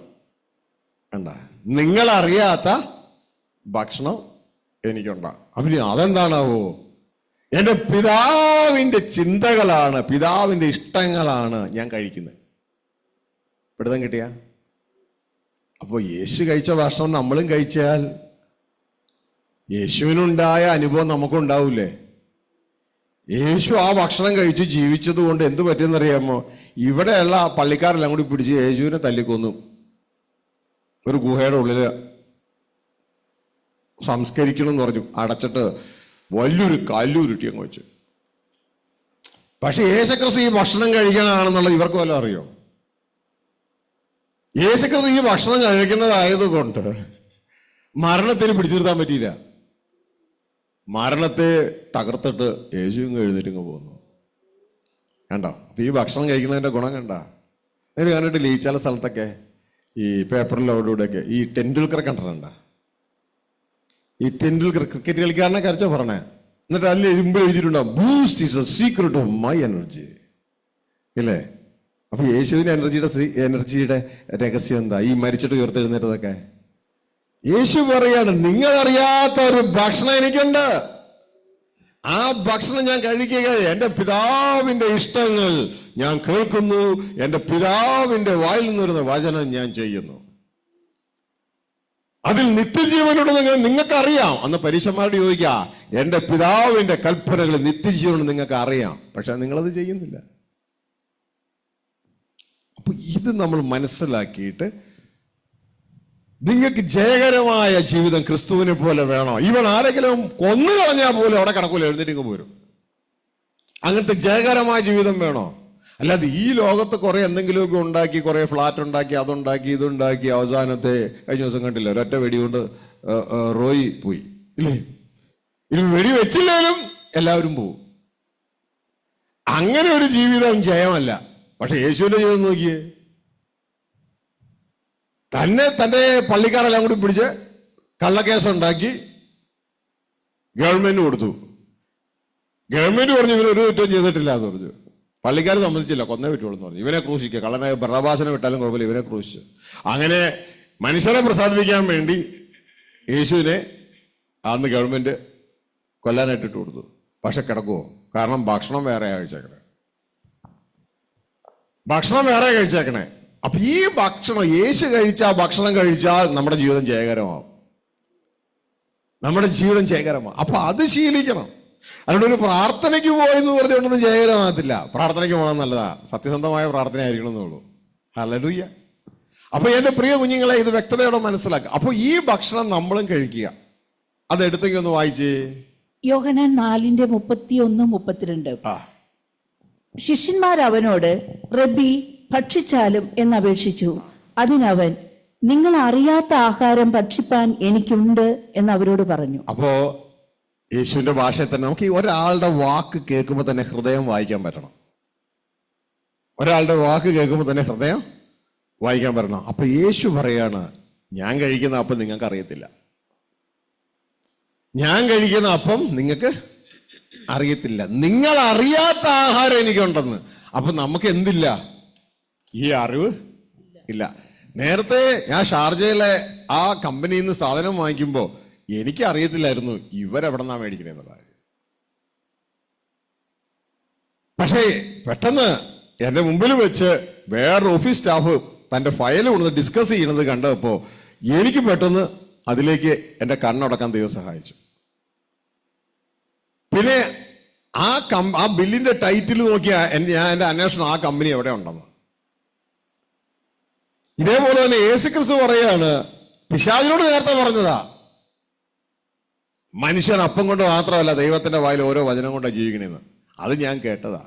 അപ്പൊ ഇതിലൂടെ വീണ്ടും പറയുകയാണ്, ഈ സംഭവം ആർക്കറിഞ്ഞുകൂടാ? മനുഷ്യർക്ക് അറിയത്തില്ല. മനുഷ്യരറിയാത്ത ആഹാരം എനിക്കുണ്ട്. അപ്പോ ഈ അറിയാത്ത കാര്യം ഇന്ന് നിങ്ങൾ അറിഞ്ഞോ? ഉപയോഗിക്കാൻ തുടങ്ങിയിട്ടില്ല, അറിഞ്ഞോ? മനുഷ്യരറിയാത്ത, നിങ്ങൾ അറിയാത്ത, ഇവരെന്തുകൊണ്ടോ വന്നേക്കണേ? ഇവര് ഭക്ഷണം കൊണ്ടോ വന്നേക്കണേ കഴിക്കാനായിട്ട്, ഗുരുവിനുള്ള ഭക്ഷണം കൊണ്ടോ വന്നേക്കണേ.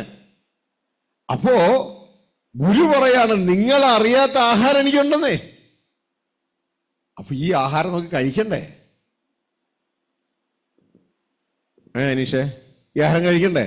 അതോ എന്നൊന്നും ധ്യാനത്തിന് പോയാൽ മതിയോ? അഭിലാഷേ, എപ്പോഴും ധ്യാനത്തിന് പോയാൽ മതിയോ? അതോ ഈ ഭക്ഷണം കഴിക്കണോ? ഭക്ഷണം കഴിക്കണം അല്ലേ? ഭക്ഷണം കഴിച്ചാൽ യേശു സക്സസ് ജയം പ്രാപിച്ചതുപോലെ നമ്മളും ചെയ്യും.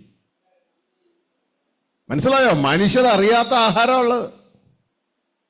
അപ്പൊ ഇനിയും മനുഷ്യരറിയാത്ത, ഞാൻ ഇനിയും ആരാധിച്ച് ദൈവത്തെ പ്രസാദപ്പെടുത്താൻ നടത്തുന്നവരും അതിൽ മാത്രം ഒതുങ്ങുന്ന ഒരാളാണോ? ആയിരിക്കരുത്. യേശു ക്രിസ്തു ഭൂമിയിൽ വന്നിട്ട് എങ്ങനെയാ ദൈവത്തെ പ്രസാദിപ്പിച്ചതെന്ന് അറിയാമോ? നമ്മൾ ചിന്തിക്കുന്ന പോലെ ആരാധിച്ച് പ്രസാദിപ്പിക്കുമായിരുന്നോ? ഈ ഭക്ഷണം കഴിച്ച് പ്രസാദിപ്പിക്കുകയായിരുന്നു. മനസ്സിലായോ?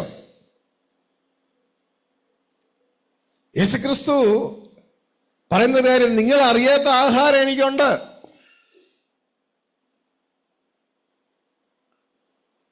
അവന്റെ ഇഷ്ടം ചെയ്ത് അതായത് സ്വർഗത്തിലെ ദൈവത്തിന്റെ ഇഷ്ടം ചെയ്ത് ആ ദൈവത്തിന്റെ പ്രവൃത്തി തികയ്ക്കുന്നതാണ് എൻ്റെ ആഹാരം. കണ്ടോ? അതിന് താഴേക്ക് വായിച്ച്. യേശു അവരോട് പറഞ്ഞത്, എന്നെ അയച്ചവന്റെ ഇഷ്ടം ചെയ്ത് അവന്റെ പ്രവൃത്തി തികയ്ക്കുന്നത് തന്നെ എന്റെ ആഹാരം. അപ്പൊ ഈ ആഹാരമാണ് കഴിക്കേണ്ടത്. എന്നെ അയച്ചവന്റെ ഇഷ്ടം ചെയ്ത് അപ്പൊ ആ ഇഷ്ടം എങ്ങനെയാ? ഞാനത് കേൾക്കും. അവന്റെ അകത്തുനിന്ന് ആ ചിന്ത വരുമ്പോ ഞാനത്, എന്നെ അയച്ചവന്റെ ഇഷ്ടം ഞാൻ കേൾക്കും. അതാണ് എൻ്റെ അകത്തെ ഭക്ഷണം. തുടർന്ന് ഞാനത് ചെയ്യും, ഭൂമിയിൽ ചെയ്യും. ഇതാണ് എൻ്റെ ആഹാരം. മനസ്സിലായോ? അപ്പോ ആഹാരത്തിന്റെ ഉദ്ദേശം എന്ന് പറയുന്നത്, ആഹാരത്തിന്റെ ഉദ്ദേശം എന്ന് പറയുന്നത് ദൈവത്തിന്റെ ഇഷ്ടം. അതാണ് ദൈവത്തിന്റെ ചിന്തകളാണ് ദൈവത്തിന്റെ ഇഷ്ടം. ആ ചിന്തകൾ നമ്മൾ കേൾക്കണം, കേട്ടിട്ട് അത് ഭൂമിയിൽ ചെയ്യണം. ഇങ്ങനെ ചെയ്യുന്നവൻ മരിച്ചാലും ജീവിക്കും. മനസ്സിലായോ? ഇങ്ങനെ ചെയ്ത വ്യക്തിയാണ് യേശു. ഹല്ലേലൂയ. അല്ലാണ്ട് ആരാധിച്ച് പ്രസാദിപ്പിക്കുന്ന പരിപാടിയൊന്നും പുതിയ ഉടമ്പടിയിൽ ഇല്ല. ദൈവ ഇഷ്ടം ചെയ്താൽ നമുക്ക് വാഗ്ദത്തം പ്രാപിക്കാം. ദൈവ ഇഷ്ടം ചെയ്യണം. യേശുവിന്റെ വാക്കുകൾ ശ്രദ്ധയോടെ മനസ്സിലാക്കുക. യേശു അവരോട് പറഞ്ഞത് എന്നെ അയച്ചവന്റെ ഇഷ്ടം. അപ്പൊ യേശു സ്വയമേ വന്നതല്ല, അയച്ചിട്ട് വന്നതാ. അയച്ചവന്റെ ഇഷ്ടം ചെയ്ത് അവന്റെ പ്രവൃത്തി തികയ്ക്കുന്നതാണ് എന്റെ ആഹാരം. ഇത് നമ്മൾ ശ്രദ്ധിച്ചത്, നമ്മുടെ ആഹാരം അതുവല്ലോ ആണോ? ഒന്ന് പരിശോധിക്കുക. നമ്മുടെ ആഹാരം അതുവല്ലോ ആണോ? നമ്മുടെ ആഹാരം പുട്ടിഡ്ലി ചപ്പാത്തി അല്ലേ? അത് വൺ സൈഡാണ്. എന്തിനാണത്? ദൈവത്തിന്റെ ഇഷ്ടം നമ്മൾ മനസ്സിലാക്കി കഴിയുമ്പോൾ നമുക്കത് ഭൂമിയിലേക്ക് എങ്ങനെ വെളിപ്പെടുത്താൻ പറ്റും? ആ ചിന്തകൾ എങ്ങനെ വെളിപ്പെടുത്താൻ പറ്റും? ഇപ്പൊ ഈ അപ്പച്ചന്റെ ഹൃദയത്തിൽ കുറേ ചിന്തകൾ എന്തെങ്കിലുമൊക്കെ ഉണ്ടാവും. പക്ഷെ ഈ അപ്പച്ചനത് വെളിപ്പെടുത്താൻ പറ്റുന്നുണ്ടോ? ഒന്ന് ശ്രദ്ധിച്ചു നോക്കിയേ. നേരെ പോലും നോക്കാൻ, ഞാൻ വിളിച്ചാൽ പോലും നേരെ പോലും മാറ്റാൻ പറ്റുന്നില്ല. കാരണം അതിനെന്തില്ല? അപ്പച്ചന് ആരോഗ്യം ഇല്ല, ക്ഷയിച്ചു പോവുക അല്ലേ? മരണം പിടിച്ചോണ്ട് പോവുക, താഴേക്ക് കൊണ്ടുപോവുക, പിടിക്കുക അല്ലേ? അപ്പൊ ശരിക്കും നമ്മൾ ഭക്ഷണം കഴിക്കുന്നില്ല എങ്കിലോ നമ്മൾ തളർന്നിരിക്കും അല്ലേ? അപ്പൊ നമുക്ക് അകത്തുനിന്ന് ദൈവചിന്ത കിട്ടിയാലും ശരീരത്തോടെ വെളിപ്പെടുത്താൻ പറ്റുമോ? പറ്റൂല. അപ്പോ അത് വെളിപ്പെടുത്താൻ ശരീരത്തിലും എന്ത് വേണം? ഭക്ഷണം വേണം. പിടുത്തം കിട്ടിയ അപ്പൊ ശരീരത്തിന്റെ ഭക്ഷണത്തിന്റെ ഉദ്ദേശം എന്താ? ദൈവം അകത്ത് തരുന്ന ദൈവത്തിന്റെ ചിന്തകൾ ഈ ഭൂമിയിൽ വെളിപ്പെടുത്താൻ വേണ്ടി ശരീരം ആരോഗ്യത്തോടെ നിൽക്കണമെങ്കിൽ എന്തു വേണം? ശരീരത്തിന് ഭക്ഷണം വേണം. പിടുത്തം കിട്ടിയ അപ്പൊ ശരീരത്തിന്റെ ഭക്ഷണത്തിന്റെ ഉദ്ദേശം എന്ന് പറയുന്നത് ദൈവം അകത്ത് തന്ന ദൈവത്തിന്റെ ഭക്ഷണം, ദൈവത്തിന്റെ ഇഷ്ടം ഈ ശരീരത്തിലൂടെ പ്രവർത്തിക്കാനാണ്, വെളിപ്പെടുത്താനാണ്. അപ്പൊ മൊത്തം പറഞ്ഞാൽ നമ്മളെ കുറിച്ചുള്ള ദൈവത്തിന്റെ ഉദ്ദേശം എന്ന് പറഞ്ഞാൽ സ്വർഗത്തിലെ ദൈവത്തിന് നമ്മളിലൂടെ ഈ ഭൂമിയിൽ വെളിപ്പെടണം. നമ്മളിലൂടെ ഭൂമിയിൽ വെളിപ്പെടണം. അങ്ങനെ ജീവിച്ച ആളാണ് ക്രിസ്തു. ഇതുകൊണ്ടാണ് ക്രിസ്തു പറയുന്നത്, ഞാൻ പിതാവാണെന്നല്ല, എന്നെ കാണുന്നവൻ സ്വർഗത്തിലെ പിതാവിനെ കാണുന്നു. മനസ്സിലായോ? കാരണം എൻ്റെ ചിന്തകൾ അപ്പന്റെ ചിന്തകളാണ്. അതുകൊണ്ട് എൻ്റെ വാക്കുകൾ അപ്പന്റെ വാക്കുകളാണ്. ഹല്ലേലൂയ. അപ്പൻ ജഡമല്ല, ആത്മാവാണ്. പക്ഷെ ഞാൻ ജഡമാണ്. എൻ്റെ ജഡത്തിലൂടെ നിങ്ങൾക്ക് ആ പ്രവൃത്തി നോക്കിയാൽ, വാക്കുകൾ നോക്കിയാൽ എൻ്റെ അപ്പനെ കാണാം. മനസ്സിലാവുന്നുണ്ടോ? ഹല്ലേലൂയ. ഇതാ ഞാൻ നിങ്ങളോട് പറഞ്ഞു, ഒരാളുടെ വാക്ക് കേൾക്കുമ്പോൾ തന്നെ, അയാളുടെ ബോഡി ലാംഗ്വേജ് കാണുമ്പോൾ തന്നെ ആ വ്യക്തിയുടെ ഹൃദയം നമ്മൾ വായിക്കണം. ദൈവമക്കളെ അങ്ങനെ പരിശീലിപ്പിക്കും. ആ വ്യക്തിയുടെ നടപ്പ് കണ്ടാൽ മതി, ഒരു നോട്ടം കണ്ടാൽ മതി, ഓടാനെ മനസ്സിലായി ഇന്ന കാര്യങ്ങളാണ് ആ വ്യക്തിയുടെ ഹൃദയം ചിന്തിക്കുന്നത്. സഹായകരമായൊരു വാക്ക് സദൃശവാക്യത്തിലുണ്ട്, കണ്ണിറുക്കുന്നവൻ തിന്മ നിരൂപിക്കുന്നു. അതൊരു ബോഡി ലാംഗ്വേജാ. കണ്ണിറുക്കുകയാ, ഉടനെ മനസ്സിലാക്കി. നമ്മൾ ചെറുപ്പമാണല്ലോ, പല രീതിയിലും കണ്ണിന്റെ ആംഗ്യം കാണിക്കത്തില്ലേ. അപ്പൊ ഇതിലൂടെ തന്നെ ആ വ്യക്തിയുടെ മനസ്സ്, ഹൃദയം നമുക്ക് വായിക്കാൻ പറ്റണം. ഒരു വാക്ക് പറയുമ്പോൾ ഹൃദയം വായിക്കാൻ പറ്റണം. കാരണം ഹൃദയം നിറഞ്ഞു കവിയുന്നതാണ് അതരം സംസാരിക്കുന്നത്, കൈകാലുകൾ പ്രവർത്തിക്കുന്നത്. അപ്പോ എൻ്റെ പ്രിയ സഹോദരങ്ങളെ, ഇപ്പൊ ഈ രണ്ട് ഭക്ഷണത്തെക്കുറിച്ചും നിങ്ങൾ ഇപ്പൊ കേട്ടു. അപ്പോ യേശുക്രിസ്തു കഴിച്ച ഈ ആഹാരം, നിങ്ങളിപ്പോ ടെണ്ടുൽക്കർ കഴിച്ച ബൂസ്റ്റ്, പുള്ളി ഇത് കുടിച്ചിട്ടുണ്ടോ എന്ന് എനിക്ക് അറിഞ്ഞുകൂടാ, അങ്ങനെ വായിക്കണ പലപ്പോഴും കേട്ടു. അത് കഴിച്ചില്ലെങ്കിലും കുഴപ്പമൊന്നുമില്ല. Okay, oh lord I love you. ഇത് കഴിക്കുവാൻ വേണ്ടി നാം തയ്യാറാകണം. ശ്രദ്ധിക്കുക, നിങ്ങൾക്ക് സ്ക്രീനിൽ കാണുമ്പോൾ, സ്ക്രീനിൽ നോക്കുമ്പോൾ ഒരു അമ്മയെ കാണാം, അമ്മയുടെ കയ്യിലൊരു കുഞ്ഞിനെയും കാണും. അമ്മയുടെ കയ്യിലൊരു കുഞ്ഞ്.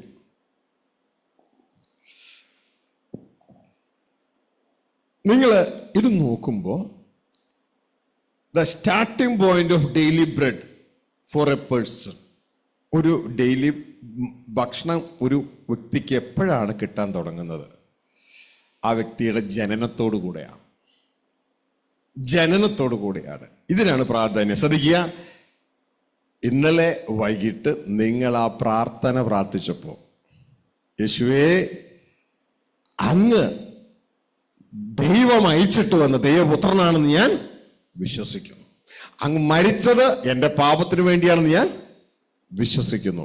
എൻ്റെ കർത്താവായ, എൻ്റെ രാജാവായ എൻ്റെ ഹൃദയത്തിലേക്ക് വരണമേ നിങ്ങൾ ആത്മാർത്ഥതയോടെ വിശ്വാസത്തോടെ പ്രാർത്ഥിച്ചെങ്കിൽ നിങ്ങൾ വീട്ടിൽ ജനിച്ചു. ആ പോയിന്റ് മുതൽ സ്വർഗത്തിൽ നിങ്ങൾക്ക് ഡെയിലി ബ്രെഡ് ഉണ്ട്. മനസ്സിലായോ? അതാണ് നിങ്ങളുടെ വീണ്ടും ജനനം. ആ പോയിന്റ് മുതൽ നിങ്ങൾക്ക് ഡെയിലി ബ്രെഡ് ഉണ്ട്. നിങ്ങൾ അറിഞ്ഞില്ല എങ്കിൽ കാര്യമില്ല, ഉണ്ട്. ഒരു കുഞ്ഞ് വീട്ടിൽ ജനിച്ചാൽ അന്ന് മുതൽ ആ കൊച്ചിന് വീട്ടിൽ ഭക്ഷണമില്ലേ? പക്ഷേ നമ്മൾ അന്ന് മുതൽ കൊച്ചിന് ഭക്ഷണം കൊടുക്കാൻ നമ്മൾ തയ്യാറാണെങ്കിലും നമ്മൾ കുഞ്ഞിന് വീട്ടിൽ നിന്ന് ഭക്ഷണം കൊടുക്കാറുണ്ടോ? ഇല്ല, കുറച്ച് ആൾ കഴിഞ്ഞ് കൊടുക്കുള്ളൂ. കാരണം നമ്മൾ കൊടുക്കുന്ന ഭക്ഷണം കഴിക്കാൻ കുഞ്ഞു ആയിട്ടില്ല. അപ്പോ നമ്മുടെ അപ്പനും അമ്മയുമായ സ്വർഗത്തിലെ ദൈവം, ആ സ്ത്രീ, അമ്മ എന്ന് പറയുന്ന ആ സ്ത്രീ പോലും, സ്ത്രീയുടെ പെർമിഷൻ പോലും ചോദിക്കാതെ ശരീരം മുഴുവൻ ചുമന്ന ഫ്ലൂയിഡ്, ദ്രാവകം, അതാണ് രക്തം. ഈ ചുമന്ന ദ്രാവകത്തിലൊന്നും മിക്സ് ആകാതെ മാറിടത്തിൽ വെള്ള ദ്രാവകം. ചുവന്ന ദ്രാവകത്തെ നമ്മൾ രക്തം എന്ന് പറയുന്നു, വെള്ള ദ്രാവകത്തെ അമ്മിഞ്ഞപ്പാൽ എന്ന് പറയുന്നു. സഹോദരിമാരെ, നിങ്ങൾക്ക് എത്ര പേർക്ക് മക്കളുണ്ട്? എന്ന് കൈ നിർത്തിക്കേ. നിങ്ങൾ ദൈവത്തോട് പറഞ്ഞിട്ടാണോ നിങ്ങൾക്ക് കുഞ്ഞുങ്ങൾ ജനിച്ചപ്പോ ദൈവം നിങ്ങളുടെ മാറിടത്തിൽ പെർമിഷൻ ചോദിച്ചു, ഞാൻ വെള്ളദ്രാവകം തരട്ടേടി മോളെ, അങ്ങനെയല്ലോ ചോദിച്ചോ? കാരണം നിങ്ങൾ ടെമ്പററി അമ്മയാ, ദൈവം നിത്യമായ ആ അപ്പനും അമ്മയ്ക്കും തുല്യമാണ്. നിങ്ങളുടെ പോലും പെർമിഷൻ എടുക്കാതെ, നിങ്ങളുടെ ആ ചുമന്ന ദ്രാവകത്തിൽ സ്പർശിക്കാതെ വെള്ള ദ്രാവകം എല്ലാവിധ മിനറൽസും പ്രോട്ടീൻസും എല്ലാം വെച്ച് ദൈവം നിങ്ങളുടെ സ്ഥാനത്തിൽ നിറച്ചു. ആർക്കു വേണ്ടിയാ? നിങ്ങൾക്ക് കുടിക്കാനാ? അല്ല, ദൈവം പുതിയതായി ഭൂമിയിലേക്ക് ജന്മം കൊടുക്കുന്ന ആ ശിശുവിന് കുടിക്കാൻ. ഇത്രയും ബോധമുള്ള ആളാ നമ്മുടെ അപ്പൻ. മനസ്സിലായോ? നമുക്ക് ഈ ബോധം വല്ലതും ഉണ്ടോ? ഇല്ല. അപ്പൊ കുഞ്ഞ് ജനിച്ച അന്ന് മുതൽ കൊച്ചിന് ഫുഡ് കൊടുക്കുന്നത് ആർക്കും അറിയാം? അപ്പനറിയാം. മനസ്സിലാവുന്നുണ്ടോ? ഹല്ലേലൂയ. അങ്ങനെ ഈ അപ്പൻ ഫുഡ് ഒരുക്കിയിരിക്കുക, ആ സ്ത്രീയുടെ പെർമിഷൻ പോലും ചോദിച്ചില്ല. ഹല്ലേലൂയ. ഇനി ശ്രദ്ധിച്ചാൽ മനസ്സിലാകും, ഈ കുഞ്ഞിനെ കാണുമ്പോ സ്ത്രീയുടെ മാറിടത്തിലേക്ക് പാല് ഇങ്ങനെ തികട്ടി വരും. അത് സ്ത്രീ പറഞ്ഞ സ്ത്രീയാണോ ഉണ്ടാക്കിയെടുക്കണേ? അല്ല, ദൈവം തന്നെ വെച്ച സിസ്റ്റമാ. ഈ പശുവിനെ കറക്കുമ്പോ ആളുകൾ ചെയ്യണ കണ്ടിട്ടില്ലേ? എടി എന്താ ആ കിടാവിനെ മാറ്റിക്കെട്ടടി പശുവിന്റെ അടുക്കിലേക്ക്. ആ അടുപ്പിക്കണ്ട അടുപ്പിച്ച് അത് കുടിക്കും. കാരണം കിടാവിനെ കാണുമ്പോ പശുവിന്റെ അകിട്ടിലേക്ക് ഈ പാല് ഇങ്ങനെ നൊരച്ചു വരും. പശു ആ കിടാവിനെ കണ്ടാൽ മതി, അത് കഴിഞ്ഞിട്ട് അത് കറന്നിങ്ങ എടുക്കും. മനസ്സിലായ?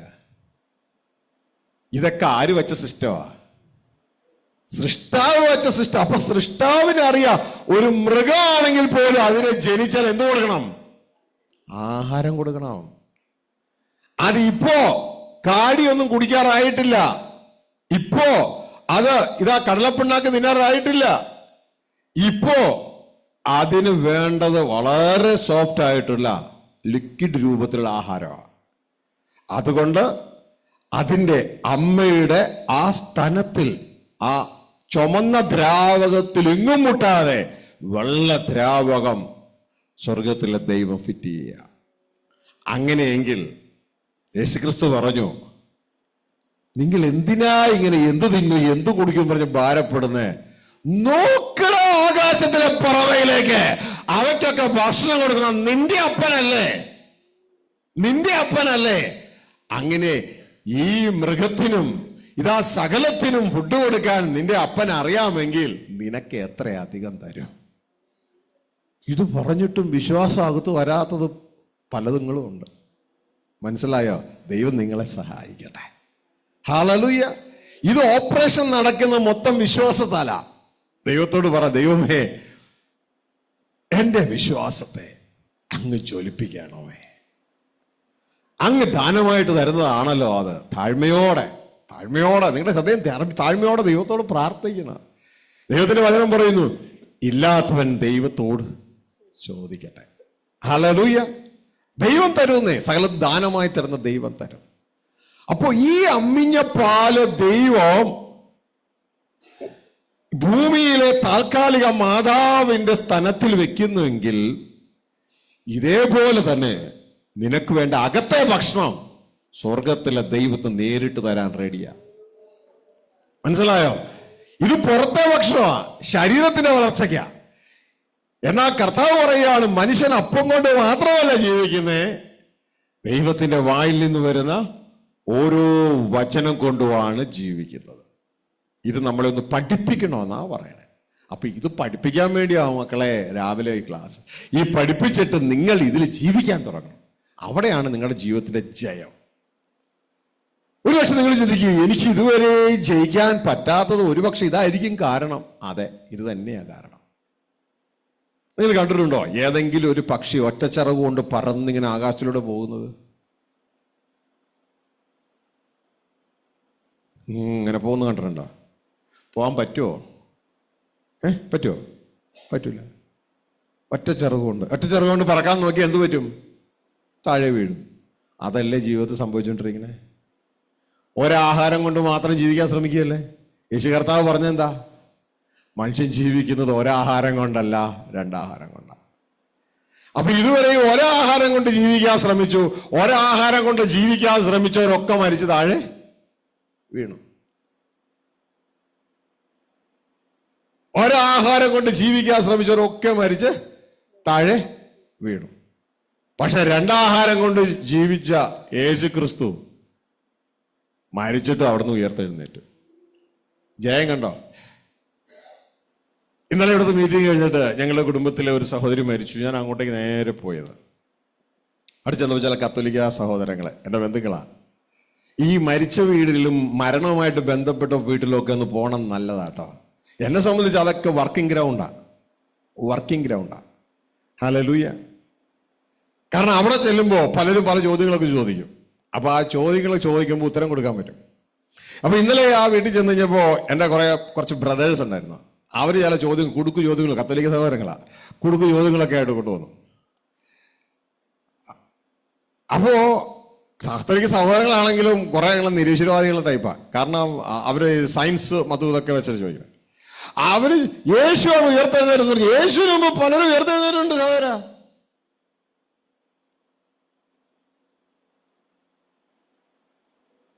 ലാസർ ഉയർത്തെഴുന്നേറ്റിട്ടില്ലേ? ലാസർ ഉയർത്തെഴുന്നേറ്റിട്ടുണ്ട്. എന്നിട്ട് എന്തു പറ്റി ലാസറിന്? എന്നിട്ട് ലാസർ എന്ത് ചെയ്യും? ലാസർ വീണ്ടും മരിച്ചുപോയി. പക്ഷെ യേശു ഉയർത്തെഴുന്നേറ്റ് പിന്നെ മരിച്ചിട്ടില്ല. യേശു ഉയർത്തെഴുന്നേറ്റ് പിന്നെ മരിച്ചിട്ടില്ല. കാരണം ഇനി യേശുവിന്റെ മേൽ മരണത്തിന് ഒരു അധികാരവും ഇല്ല. അപ്പൊ എന്റെ സഹോദരങ്ങളെ, അപ്പൊ യേശു അപ്പൊ ഇങ്ങനെ ജയം പ്രാപിച്ച ഒരാളെ കണ്ടു കഴിഞ്ഞാൽ നമ്മൾ സാധാരണപ്പെട്ട അയാളെന്ന് ചിന്തിക്കും, ഓ അയാൾ ജയിച്ചല്ലേ, അയാൾ ഉയർത്തെഴുന്നേറ്റല്ലേ. പക്ഷെ എന്റെ ജീവിതം അങ്ങനെയല്ല പോണേ. അയാൾ ജയിക്കാനുള്ള കാരണം എന്താ? അയാൾ ഏത് ഭക്ഷണ കഴിച്ചേ? അങ്ങനെ ചോദിക്കുന്ന ചിലരുണ്ട്. ചില അസുഖം നിങ്ങൾക്ക് വന്നു, അപ്പൊ വേറെ ചിലരെ നിങ്ങൾ കണ്ടോ അതേ അസുഖം വന്നിട്ടും അവര് അല്ല ആരോഗ്യത്തോടെ ഇരിക്കണം.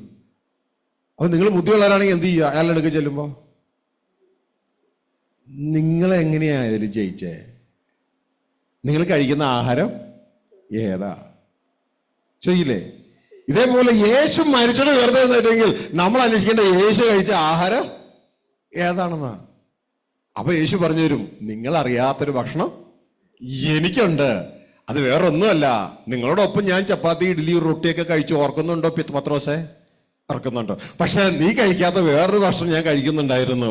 എൻ്റെ പിതാവിന്റെ ചിന്തകൾ ഞാൻ സ്വീകരിക്കുകയോ ആ പിതാവിന്റെ ചിന്തകൾ അതേപോലെ ഈ ശരീരം ഉപയോഗിച്ച റൊട്ടി, ഇഡ്ഡലി കഴിച്ച ശരീരത്തിന്റെ ശക്തി കൊണ്ട് ഞാൻ ഈ ഭൂമിയിൽ അറിയിക്കുകയും ചെയ്തു. അങ്ങനെ നീ അറിയാത്ത ഒരു ഭക്ഷണം കഴിച്ചത് കൊണ്ടാണ് ഇങ്ങനെ എനിക്ക് സംഭവിച്ചത്. ദൈവമോ മരണപാശങ്ങളെ അഴിച്ച് എന്നെ എഴുന്നേൽപ്പിച്ചു. മനസ്സിലായോ? അപ്പൊ നിങ്ങളും അങ്ങനെ ഒരു പത്രോച്ചനാണെങ്കിൽ, അങ്ങനെ ഒരു യാക്കോബാണെങ്കിൽ നിങ്ങളും അത് കഴിക്കില്ലേ? അപ്പൊ മനുഷ്യരറിയാത്ത ആഹാരം യേശു കഴിക്കുന്നുണ്ടായിരുന്നു. ഇതാണ് ദൈവം നമ്മളെ പഠിപ്പിക്കാൻ ആഗ്രഹിച്ചത്. മനുഷ്യൻ അപ്പം കൊണ്ട് മാത്രമല്ല, ദൈവത്തിന്റെ വായിലെ ഓരോ വചനം കൊണ്ട് ജീവിക്കുന്നു. അപ്പൊ ആ ഫുഡിന്റെ സ്റ്റാർട്ടിംഗ് പോയിന്റ് എന്ന് പറയുന്നത് നമ്മളുടെ ജനനമാണ്. ഇതിന്റെ പേരാണ് വീണ്ടും ജനനം. പക്ഷെ വീണ്ടും ജനനം പ്രാപിച്ചിട്ട് നമുക്ക് എന്നാ പറ്റിയേ? നമ്മൾ കേട്ടത് വീണ്ടും ജനനം പ്രാപിച്ച പെന്തക്കോസ്തിൽ ചേരാന്ന്. അങ്ങനെയല്ല, ഏതെങ്കിലും ബൈബിളിൽ വേണം ഉണ്ടെങ്കിൽ പറ. വീണ്ടും ജനനം പ്രാപിക്കുന്ന പെന്തക്കോസ്തിലും അല്ല, CSIയിലും അല്ല, കത്തോലിക്കയിലും അല്ല ചേരണേ, അവൻ സ്വർഗ കുടുംബത്തിലാ ചേരണേ. മനസ്സിലായോ? ഇതാ യേശു കർത്താവ് പറഞ്ഞേ, വീണ്ടും ജനിച്ചില്ല എങ്കിൽ നീ ദൈവരാജ്യം കാണത്തില്ലെന്ന്. അതുകൊണ്ട് പെന്തക്കോസ്ത് കാണത്തില്ലെന്നല്ല പറഞ്ഞേ, CSI കാണത്തില്ലെന്നാ പറഞ്ഞത്, ദൈവരാജ്യം കാണത്തില്ല. അതൊരു പള്ളിപ്രമാണിയായ ഒരാളോടാണേ, പാസ്റ്റർമാരുടെ പാസ്റ്റർ അല്ലെങ്കിൽ അച്ഛന്മാരുടെ അച്ഛൻ, മെത്രാൻ ലെവലിലുള്ള ഒരാളാണ്. നിക്കോദിമോസ് എന്ന് പറഞ്ഞ ഒരാളാണ്. യോഹന്നാൻസിയുടെ 3-ാം അധ്യായത്തിൽ യേശുക്രിസ്തുവിന്റെ അടുക്കൽ രാത്രിയെ വരത്തുള്ളൂ, പകല് വരത്തില്ല. പകല് വന്ന ആളുകൾ കണ്ട്, അതായത് മറ്റ് കൂട്ടുദാസന്മാർ കണ്ടു കഴിഞ്ഞാൽ പിന്നെ തന്നെക്കുറിച്ച് തെറ്റായ കമന്റ് എഴുതും. തെറ്റായ കമന്റ് എഴുതിയാൽ പിന്നെ പള്ളിയിൽ പോകാൻ പറ്റത്തില്ല. അവർ തന്നെ പള്ളിയിൽ നിന്ന് പുറത്താക്കുകയും ചെയ്യും. കാരണം യേശുവിനെ ക്രിസ്തു എന്ന് യേശു പറയുന്നവനൊക്കെ പള്ളി ഭ്രഷ്ടരാകണമെന്ന് നിയമം പാസ്സായി കിടക്കുക. ഹല്ലേലൂയ. അതുകൊണ്ട് പുള്ളിക്കാരൻ രാത്രിയിൽ വന്നിട്ട് പറഞ്ഞു, നീ ദൈവത്തിന്റെ അടുക്കൽ നിന്ന് വന്നിരിക്കാന്ന് എനിക്കറിയാം. യേശു ക്രിസ്തു നേരെ പറഞ്ഞു, വീട്ടിൽ ജനിച്ചില്ല എങ്കിൽ നീ പെന്തക്കോസ്തിക്ക് കാണത്തില്ലെന്ന് പറഞ്ഞു.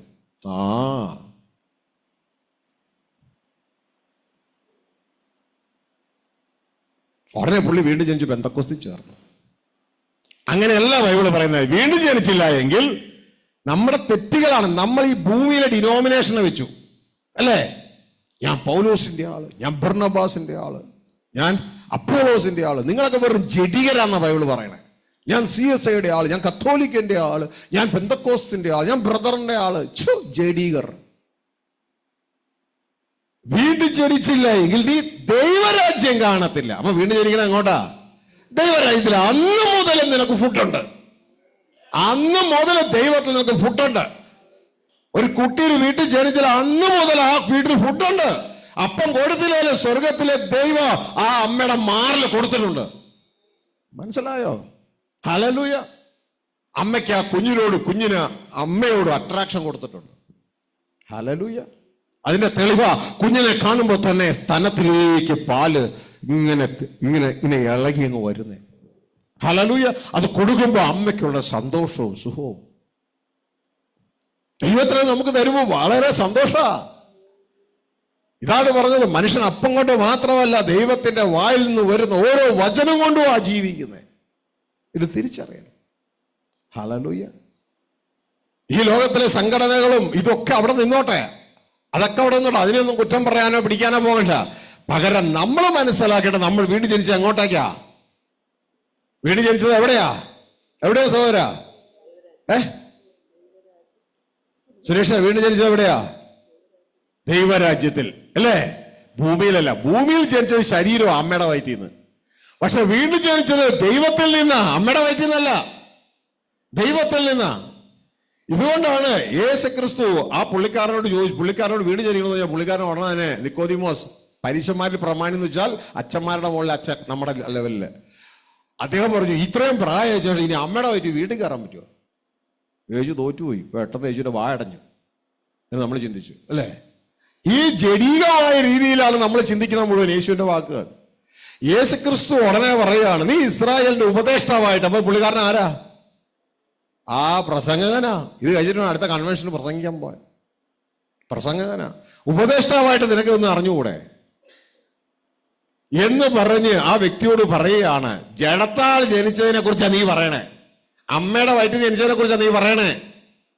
ഞാൻ പറയുന്നത് ആത്മാവ് ജനിച്ചതിനെ കുറിച്ചാ, ദൈവം ജനിച്ചതിനെ കുറിച്ചാ. ജഡത്താൽ ജനിച്ച ജഡമാണ്, ആത്മാവായി ജനിച്ചത് ആത്മാവാണ്. വായിച്ചതിന്റെ 3:6.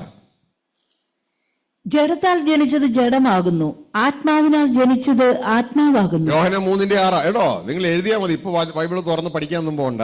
അത് കഴിഞ്ഞിട്ട് മീറ്റിംഗ് കഴിഞ്ഞിട്ട് നിങ്ങൾക്ക് പഠിക്കാം. ശ്രദ്ധിച്ചേ, യോഹന്നാൻ 3:6. അപ്പൊ എങ്ങനെ എഴുതണം? 3:6 എന്ന് ആദ്യം എഴുതണം, അതിനുശേഷം പുറയിൽ യോഹന്നാൻ എഴുതണം. അല്ലാണ്ട് യോഹന്നാൻ എഴുതി വരുമ്പോൾ നിങ്ങൾ 4:8 എഴുതും. അതിന് ഒരു ആദ്യം കേൾക്കുമ്പോൾ തന്നെ 3:6, യോഹന്നാൻ 3:6, എന്നിട്ട് പുറയിൽ യോഹന്നാൻ എന്ന് എഴുതണം. ഹല്ലേലൂയ. അപ്പോ എന്റെ പ്രിയ സഹോദരങ്ങളെ, ഇവിടെ മനസ്സിലാക്കുക, യേശുക്രിസ്തുവിനെ ജഡത്താൽ ജനിച്ചത് ജഡമാണ്, ആത്മാവ് ജനിച്ചത് ആത്മാവാണ്. അതായത് ആത്മാവ് ജനിച്ചാണ് ദൈവത്തിന്റെ ജനനം, ജഡത്താൽ ജനിച്ചതാണ് സ്ത്രീയിൽ നിന്നുള്ള ജനനം. സ്ത്രീയിൽ നിന്നു ജനിച്ചതിനാണ് പുട്ടിടലി ചപ്പാത്തി വേണ്ടത്. മനസ്സിലായോ? അത് കഴിച്ചാൽ ഈ ശരീരം നിൽക്കത്തില്ല. തൽക്കാലത്തേക്ക് മെയിൻ്റനൻസ് മാത്രമേ ഉള്ളൂ, നിൽക്കത്തില്ല. ഇത് വീണ്ടും മരിച്ചു പോവും, ബലഹീനമായ പോവും. ഹല്ലേലൂയ. അപ്പോ എന്റെ പ്രിയ സഹോദരങ്ങളെ, ജഡത്താൽ ജനിച്ചത് ജഡമാണ്, അതാണ് മനുഷ്യരിൽ നിന്നുള്ള ജനനം. മറ്റൊരു ദൈവത്താൽ ജനിച്ചത് ദൈവ മക്കളാണ്, അതാണ് ആത്മാവാൽ ജനിച്ച ജനനം. ഇതാണ് യേശു ക്രിസ്തു പറയുന്നത്. ആ ആത്മാവാൽ ജനിച്ചത് സ്വർഗത്തിലും ദൈവരാജ്യത്തിലും, ജഡത്താൽ ജനിച്ചത് ഭൂമിയിലുമാണ്. ഹല്ലേലൂയ. ഒന്ന് എഴുന്നേറ്റ്, എല്ലാവരും എഴുന്നേറ്റേ. പറഞ്ഞ അടുത്താക്കി ക്ഷയിക്കാൻ എടുത്തിട്ട് പറ, ജഡത്താൽ ജനിച്ചത് ജഡമാണെന്ന് പറ. എന്നിട്ട് പറ, അതാണ് സ്ത്രീയിൽ നിന്നുള്ള ജനനം എന്ന് പറ. അങ്ങോട്ട് എന്നെ നോക്കിയല്ല പറയണ്ട അനീഷേ, സ്ത്രീ എന്നുള്ള ജനനം. അപ്പൊ തിരിച്ചു പറ, അതൊന്നും എന്നെ പഠിപ്പിക്കണ്ട, എനിക്കറിയാന്ന് പറ. അതൊന്നും എന്നെ പഠിപ്പിക്കണ്ട, എനിക്കറിയാന്ന് പറ. അല്ല, ഉള്ള കാര്യം പറയാതെ. നിങ്ങളെ പഠിപ്പിക്കണോ ജഡത്താൽ ജനിച്ച ജഡമാണെന്നല്ലേ? ഇല്ലേ? അപ്പോ അടുത്ത പറ, ആത്മാവായി ജനിച്ച ആത്മാവാന്ന് പറ. അപ്പൊ തിരിച്ചു പറ, ആഹാ, ഇതെനിക്കറിയത്തില്ലായിരുന്നു, ഇതൊരു പുതിയ അറിവാണല്ലോ. ഇതെനിക്കറിയത്തില്ല, ഇതൊരു പുതിയ അറിവാണ് അല്ലേ? ഹല്ലേലൂയ. പറഞ്ഞ ജഡത്താൽ ജനിച്ചതാണ് സ്ത്രീ എന്നുള്ള ജനനം എന്ന് പറഞ്ഞേ. അപ്പൊ അടുത്ത ആളോട് പറ, ഇതൊക്കെ എനിക്കറിയായിരുന്നു പറ. നിങ്ങൾക്ക് ഇത്ര നാണം വരുന്നേ? നിങ്ങള് നാണം വരുന്നത് നിങ്ങൾ പഠിക്കാൻ വേണ്ടിയല്ല ഈ പറയണേ. നിങ്ങൾ ഇത് തന്നെ, ഇതൊക്കെ എനിക്ക് അറിയാം. അപ്പൊ പറ, ആത്മാവ് ജനിച്ച് ദൈവത്തിൽ നിന്നാണെന്ന് പറ. അവർ ഇതെനിക്ക് അറിയത്തില്ലായിരുന്നു പറ. ഇതെനിക്കറിയത്തില്ലായിരുന്നു. എന്തിനാ ഇങ്ങനെയൊക്കെ പഠിപ്പിക്കുന്ന അറിയാമോ? അപ്പോൾ നിങ്ങൾ ധാനകത്ത് നിങ്ങളുടെ അകത്ത് കയറണ്ടേ? കർത്താവ് സത്യം നിങ്ങൾ അറിയുമ്പോ അത് നിങ്ങളെ സ്വതന്ത്രമാക്കി. ഇതൊന്ന് അറിയിക്കാൻ വേണ്ടിയാ. ഇതല്ലേ കർത്താവ് പറഞ്ഞേ, നിങ്ങൾ അറിയാത്ത ആഹാരം എനിക്കുണ്ടെന്ന് പറഞ്ഞേ. ഉണ്ടോ? നിങ്ങൾ അറിയാത്ത ആഹാരം. അപ്പൊ അറിയാത്തതിനെ കുറിച്ച് അറിയണ്ടേ നമ്മള്? ഹല്ലേലൂയ. അപ്പൊ ഈ അറിയാത്തതിന് നിങ്ങളെ അറിയിക്കുക. അപ്പൊ ഇത് അറിയാത്തത് അറിയുമ്പോ കർത്താവ് പറയാണ്, സത്യം നിങ്ങൾ അറിഞ്ഞാൽ സത്യം നിങ്ങളെ സ്വതന്ത്രമാക്കും. അപ്പൊ നിങ്ങൾ അറിയുക. അപ്പൊ നിങ്ങൾക്ക് ഏതറിയാമായിരുന്നു? സ്ത്രീ എന്നുള്ള ജനന അറിയാമായിരുന്നു. ഏതറിയത്തില്ലായിരുന്നു? ദൈവത്തിൽ നിന്നുള്ള ആത്മാവുള്ള ജനന അറിയത്തില്ലായിരുന്നു. പുട്ടിഡിലി ചപ്പാത്തി സ്ത്രീയിൽ നിന്ന് ജനിച്ചവര് വേണമെന്ന് നിങ്ങൾക്ക് അറിയാമായിരുന്നു. പക്ഷെ ദൈവത്തിൽ നിന്ന് ജനിച്ച വ്യക്തിക്ക് ദൈവത്തിൽ നിന്നുള്ള വായിൽ നിന്ന് വരുന്ന വചനം വേണമെന്നുള്ള കാര്യം അറിയത്തില്ലായിരുന്നു. മനസ്സിലായോ? അറിഞ്ഞോ? മറക്കുവോ? ഇനി മറക്കുവോ? ഷെക്കൻഡ് എടുത്തിട്ട് പറ അടുത്ത ആക്ക്, ദൈവത്തിൽ നിന്ന് ജനിച്ച വ്യക്തിക്ക് ദൈവത്തിൽ നിന്ന് ഭക്ഷണമുണ്ട്, അത് മറക്കരുതെന്ന് പറ.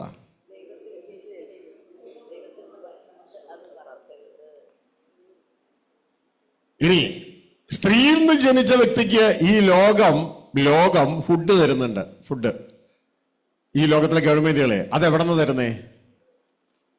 റേഷൻ കടയിൽ നിന്ന്, അല്ലേ? റേഷൻ കടയിൽ ദൈവത്തിന്റെ വചനം കിട്ടുമോ? ഇല്ല. പിന്നെ അവിടെ എന്ത് കിട്ടും? 1/2 ലിറ്റർ മണ്ണെണ്ണ. ശരിയല്ലേ? 1/2 ലിറ്റർ മണ്ണെണ്ണ, പിന്നെ സൂചി ഗോതമ്പോ മറ്റേതെങ്കിലും ഗോതമ്പോ അങ്ങനെ എന്തെങ്കിലുമൊക്കെ കിട്ടും, അല്ലേ? ദൈവത്തിന്റെ വചനം കിട്ടത്തില്ല. ഇനി യേശു കർത്താവ് പറയാണ്, നിങ്ങളുടെ കടയിൽ കിട്ടാത്ത സാധനം എൻ്റെ കയ്യിലുണ്ട്. ഞാനാണ് സ്വർഗത്തിൽ നിന്ന് വന്നിട്ട് നിങ്ങൾക്ക് ഇതാ ഈ ഫുഡ് തരുന്നേ. നിങ്ങൾ റേഷൻ കടയിലെ അരിയും ഗോതമ്പും കഴിച്ചാൽ മരിച്ചു പോവും, നിൽക്കത്തില്ല ജീവൻ.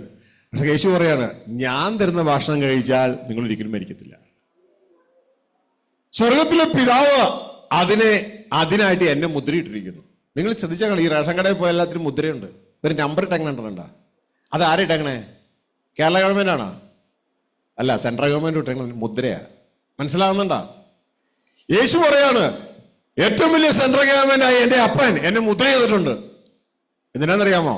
ഈ ഭക്ഷണം നിങ്ങൾക്ക് തരാൻ. നശിച്ചു പോകുന്ന ചോറ്, ഇഡ്ഡലി, ചപ്പാത്തി ഇതൊക്കെ ഉണ്ടാക്കുന്ന അരി ഗോതമ്പും അല്ല. പകരം നിത്യജീവനിലേക്ക് നിലനിൽക്കുന്ന ആഹാരമുണ്ട്. മരിച്ചാലും എഴുന്നേറ്റ് പോരുന്ന ആഹാരമുണ്ട്. ആ ആഹാരം നിങ്ങൾക്ക് തരാൻ എന്റെ അപ്പൻ എന്നെ മുദ്രയിട്ടിരിക്കുക. അപ്പോ സ്വർഗത്തിലെ റേഷൻ കടയിൽ നിന്ന് പറയാൻ പറ്റും ആരെ? യേശു കർത്താവിനെ. മനസ്സിലായോ? നമുക്ക് വേണ്ടതൊക്കെ യേശുവിൻ്റെ കയ്യിൽ ഏൽപ്പിച്ചിട്ടുണ്ട്. അതാണ് യോഹന്നാൻ 6:27 താഴേക്ക് വായിക്കുമ്പോൾ യേശുക്രിസ്തു തൻ്റെ പുറകില് അപ്പം തിന്നാൻ വേണ്ടി ഓടി വരുന്ന കുറെ പേരുണ്ട്. 5 അപ്പം കൊണ്ട് 5000 പോറ്റിയപ്പോ ഇതുങ്ങൾ കൂടെ കൂടി അവരോട് പറയാണ്, നശിച്ചു പോകുന്നതിന് വേണ്ടിയല്ല, നിത്യജീവനിലേക്ക് നിലനിൽക്കുന്നതിന് വേണ്ടി എന്റെ പറയാവാ, അത് ഞാൻ നിങ്ങൾക്ക് തരും. അതിനായി പിതാവ് എന്നെ മുദ്രയടിച്ചിട്ടിരിക്കുക.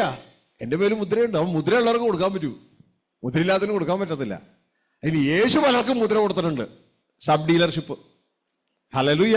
വായിച്ചേ. യോഹന്നാൻ 6:27. നശിച്ചു പോകുന്ന ആഹാരത്തിനായിട്ടല്ല. അപ്പൊ നമ്മൾ ഇവിടുന്ന് കഴിക്കുന്ന ആഹാരം എത്ര കഴിച്ചാലും നമ്മൾ നശിച്ചു പോകുള്ളൂ. അത് നമ്മൾ മരണത്തെ പിടിച്ചിടാൻ പറ്റത്തില്ല. താൽക്കാലിക ഒരു മെയിൻ്റനൻസേ ഉള്ളൂ. നശിച്ചു പോകുന്ന ആഹാരത്തിന് വേണ്ടിയല്ല, നിത്യജീവനിലേക്ക് നിലനിൽക്കുന്ന ആഹാരത്തിനായിട്ട് തന്നെ പ്രവർത്തിപ്പീൻ. അപ്പോ യേശുവിന്റെ സീക്രട്ട് മനസ്സിലായോ? ജയിച്ചതിന്റെ സീക്രട്ട് മനസ്സിലായോ? നിത്യജീവനിലേക്ക് നിലനിൽക്കുന്ന ആഹാരത്തിനായിട്ട് തന്നെ പ്രവർത്തിപ്പീൻ. അണ്ടാ, അപ്പൊ അതിനും ജോലി എടുത്താലേ കിട്ടുള്ളൂ. അല്ലാതെ ചുമ്മാ ഇരുന്ന് കൈയടിച്ചോട്ടിരുന്നാൽ കിട്ടൂല. പ്രവർത്തിപ്പിൻ. നിത്യജീവനിലേക്ക് നിലനിൽക്കുന്ന ആഹാരത്തിനായിട്ട് തന്നെ പ്രവർത്തിപ്പിൻ. പിന്നെ അത് മനുഷ്യപുത്രൻ നിങ്ങൾക്ക് തരും. അതിന് ഞാനാ തരുള്ളൂ. അത് മനുഷ്യപുത്രൻ നിങ്ങൾക്ക് തരും. അവനെ പിതാവായി ദൈവം മുദ്രയിട്ടിരിക്കുന്നു. മുദ്ര. അതിന് പിതാവായി ദൈവം അവനെ മുദ്രയിട്ടിരിക്കുന്നു. പറഞ്ഞേ, ഇതാ നശിച്ചുപോകാത്ത ആഹാരം തരാൻ പിതാവ് നിയോഗിച്ച ആളാണ് ക്രിസ്തു. അടുത്ത ആളോട് പറ.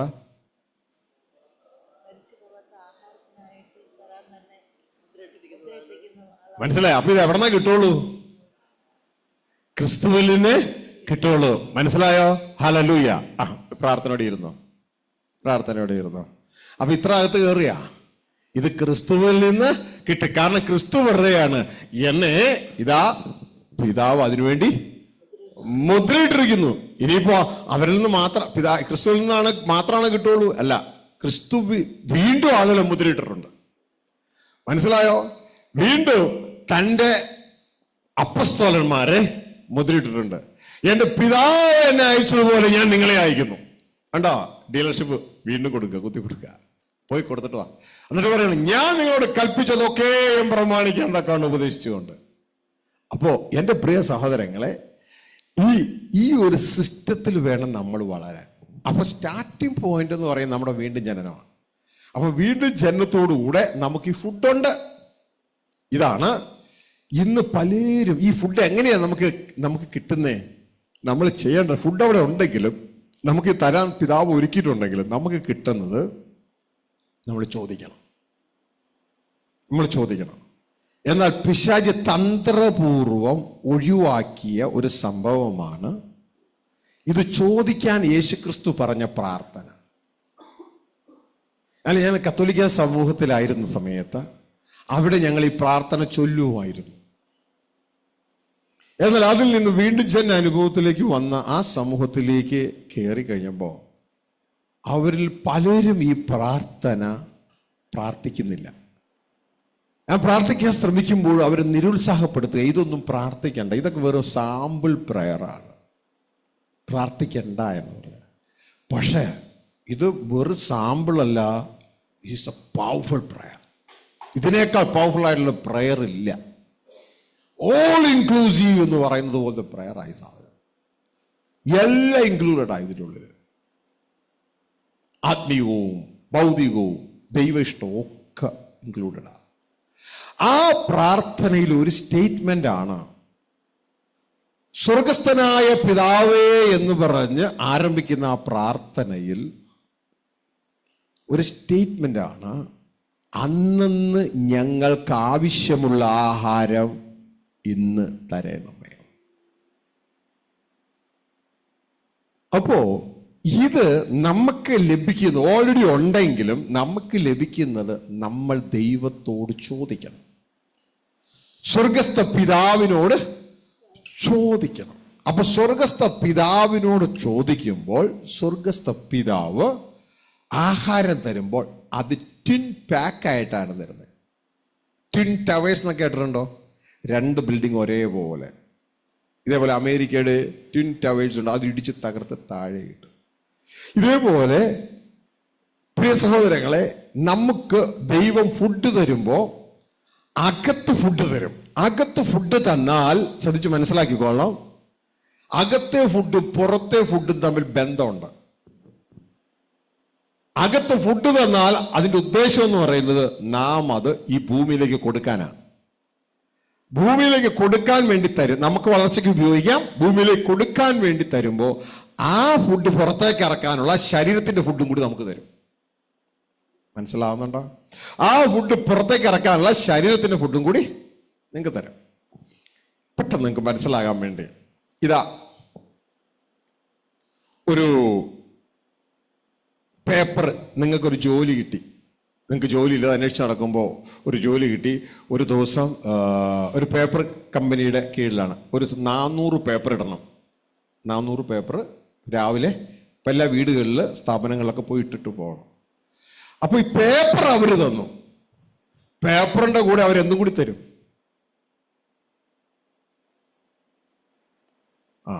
പേപ്പറിന്റെ കൂടെ ഒരു വണ്ടിയും കൂടെ തരും. ഒരു ബൈക്കായിരിക്കാം മോസ്റ്റ് കൂടുതലും. പേപ്പറിന്റെ കൂടെ ഒരു വണ്ടി തരും. ആ വണ്ടിയിൽ സഞ്ചി ഉണ്ടാവും. സഞ്ചിയിൽ പല സ്ഥലങ്ങളിലായിട്ട് പേപ്പറൊക്കെ ഫിറ്റ് ചെയ്ത സംഭവങ്ങൾ, ഫിറ്റ് ചെയ്യാനുള്ള ബാഗുകളൊക്കെ ഉണ്ടാവും. ഇല്ലേ? ശരിയല്ലേ? ഇല്ലേ? അപ്പൊ പേപ്പർ തന്നാൽ അതിൻ്റെ കൂടെ എന്തോടെയുണ്ട്? വണ്ടി കൂടി തരും. അല്ലെന്നുണ്ടെങ്കിൽ ഈ സാധനം പോയി ഇടാൻ പറ്റത്തില്ല. ചിലപ്പോൾ 50 വീട്ടിൽ ഇടാൻ പറ്റും, 400 വീട്ടിൽ ഇടാൻ പറ്റത്തില്ല. അപ്പോ സ്വർഗത്തിലെ ദൈവം നമുക്ക് അകത്തെ ഫുഡ് തരും. അകത്തെ ഫുഡ് തന്നു കഴിഞ്ഞാൽ അതിൻ്റെ കൂടെ ഓട്ടോമാറ്റിക് എന്ത് വരും? പുറത്തെ ഫുഡും കൂടെ വന്നിരിക്കും. ആ ഫുഡിൽ ആരോഗ്യം ഉണ്ടാകും, എല്ലാ സംഭവം ഉണ്ടാകും. കാരണം പുറത്തെ ശരീരം ബലത്തോടുകൂടി നിന്നാലേ ഈ അകത്ത് തന്ന ഫുഡ് പുറത്തേക്ക് ഇറക്കാൻ പറ്റുമെങ്കിൽ. ഇപ്പൊ എനിക്ക് ആരോഗ്യമില്ല, നിൽക്കാനുള്ള കഴിവില്ല, സംസാരിക്കാനുള്ള കഴിവില്ല എങ്കിൽ എന്തു പറ്റും? ദൈവം അകത്ത് തന്ന ആഹാരം പുറത്തേക്ക് റിലീസ് ചെയ്യാൻ പ്രോപ്പറായിട്ട് പറ്റില്ല. മനസ്സിലായോ? അപ്പോ ഇവിടെ കർത്താവ് പറയുകയാണ്, നിങ്ങൾ പ്രാർത്ഥിക്കുമ്പോൾ ഇങ്ങനെ പ്രാർത്ഥിക്കണം: സ്വർഗസ്ഥനായ ഞങ്ങളുടെ പിതാവേ, അങ്ങയുടെ നാമം മഹത്വപ്പെടണമേ. എങ്ങനെ? അങ്ങയുടെ രാജ്യം വരണമേ. എങ്ങനെ? അങ്ങയുടെ തിരുഹിതം സ്വർഗത്തിൽ എന്നതുപോലെ ഭൂമിയിൽ നിറവേറണമേ. ഇതാ യേശു പറഞ്ഞ, അതാണ് എന്റെ ആഹാരം. മനസ്സിലാവുന്നുണ്ടോ? ആ അപ്പന്റെ ഇഷ്ടം ഭൂമിയിൽ ചെയ്ത് ആ പ്രവൃത്തി തികയ്ക്കുന്നതാണ് എന്റെ ആഹാരം. അതാണ് ആ ജീവിത ജയ രഹസ്യം. അല്ലാണ്ട് എനിക്ക് തോന്നിയത് എന്തെങ്കിലും പറയുന്നതല്ല, അവര് പറഞ്ഞതും കേട്ട് ഇവര് പറഞ്ഞതും കേട്ട് എഴുതിയെടുത്ത് അത് പറയുന്നതല്ല.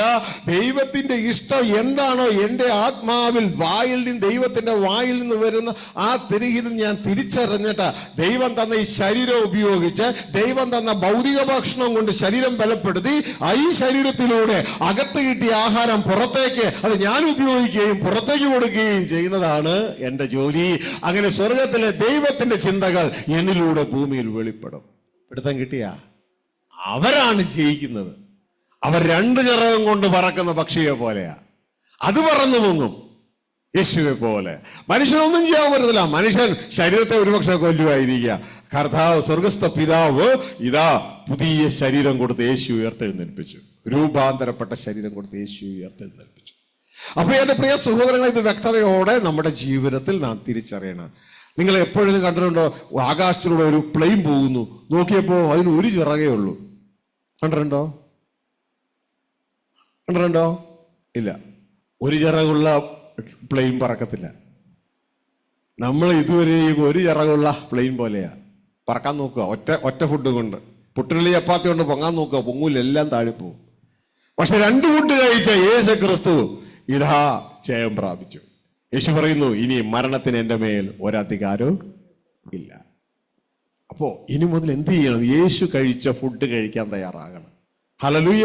യേശു കഴിച്ച ഫുഡ് തൻ്റെ അപ്പന്റെ ചിന്തകൾ താൻ സ്വീകരിക്കുകയും അതിവിടെ പ്രവർത്തന പദത്തിലേക്ക് കൊണ്ടുവരികയും ചെയ്തു. ഭൂമിയിൽ അത് വെളിപ്പെടുത്തി. ദൈവം ക്രിസ്തുവിന്റെ ജഡത്തിലൂടെ വെളിപ്പെട്ടു. അദൃശ്യനായ ആത്മാവാകുന്ന ദൈവ ക്രിസ്തുവിന്റെ ജഡത്തിലൂടെ വെളിപ്പെട്ടു. ഇതാണ് ദൈവത്തിന്റെ വചനം പറയുന്നത്. ദൈവം ജഡത്തിൽ വെളിപ്പെട്ടു. ഹല്ലേലൂയ. ദൈവം ജഡത്തിൽ വെളിപ്പെട്ടു. ആരുടെ ജഡത്തിൽ? ക്രിസ്തുവിന്റെ ജഡത്തിൽ. ദൈവപുത്രനായ ക്രിസ്തുവിന്റെ ജഡത്തിൽ വചനം ജഡമായി. വചനം യേശുവിന്റെ പേരാണ് വചനം. വചനം ജഡമായി. ആ ജഡത്തിലൂടെ സ്വർഗത്തിലെ അപ്പൻ ആത്മാവാകുന്ന ദൈവം ഭൂമിയിൽ വെളിപ്പെട്ടു. ഇതാ യേശു പറയുന്നത്, പിതാവിനിൽ വസിച്ച് എന്നിലൂടെ പ്രവർത്തിക്കുന്നു. എന്നെ കാണുന്നവൻ സ്വർഗത്തിലെ എൻ്റെ അപ്പനെ കാണുന്നു. കാരണം അപ്പന്റെ ചിന്തകൾ, അപ്പന്റെ പ്രവൃത്തികൾ എന്നിലൂടെ ഭൂമിയിൽ നിറവേറുകയാണ്. പിടുത്തം കിട്ടിയ ഇതേ യേശുവിനെ പോലെ ആകാനായി എന്നെ നിങ്ങളെയും വിളിച്ചേക്കണേ. ഹല്ലേലൂയ. അപ്പൊ ഇത് വ്യക്തതയോടെ തിരിച്ചറിഞ്ഞ് അതിൽ പ്രവർത്തിക്കുക. ഇത് ഷാജി ജോസഫ് പറയുന്നത് കൊണ്ട് ഇന്നത്തെ മേജർ ഗ്രൂപ്പുകൾക്കും പിശാചിന്റെ ഗ്രൂപ്പുകൾക്ക്, അതായത് പിശാചിന്റെ കാപ്പറ്റ്യത്തിൽ വീണുപോയവർക്ക് ഇത് അംഗീകരിക്കാൻ പറ്റില്ല. കാരണം അവർ ആരാധനയിൽ ഒതുങ്ങിപ്പോയതാ. യേശുവിനെ ആരാധിച്ചാൽ മതിയെന്ന്. അതാണോ യേശു നമുക്ക് ഈ പുസ്തകത്തിൽ വിശുദ്ധ ബൈബിളിൽ പറഞ്ഞു തന്നേക്കണേ? യേശു എവിടെയെങ്കിലും ഒരിടത്തെങ്കിലും പറഞ്ഞ് എന്നെ സ്തുതിച്ചുകൊണ്ടിരിക്കാൻ? ഒരിടത്ത് എങ്കിലും ഇങ്ങനെ കാണിച്ചു തരാമോ? പകരം യേശു എല്ലായിടത്തും പറഞ്ഞ് എന്നെ അനുഗമിക്കാൻ. ഹല്ലേലൂയ. 25-ലധികം പ്രാവശ്യം പറഞ്ഞു എന്നെ അനുഗമിക്കാൻ. നമ്മൾ നല്ലൊരു അനുഗമനം അങ്ങ് മാറ്റി എന്നിട്ട് സ്തുതിയാക്കി. സ്തുതിക്കുക ചെലവ് വല്ലതും ഉണ്ടോ? ഒരു ചെലവില്ല. പക്ഷെ അനുഗമനത്തിന് വലിയ ചെലവാ. തന്നെ താൻ ത്യജിക്കണം, ക്രൂശ് എടുക്കണം, പല ചെലവുകളാ. ഹല്ലേലൂയ.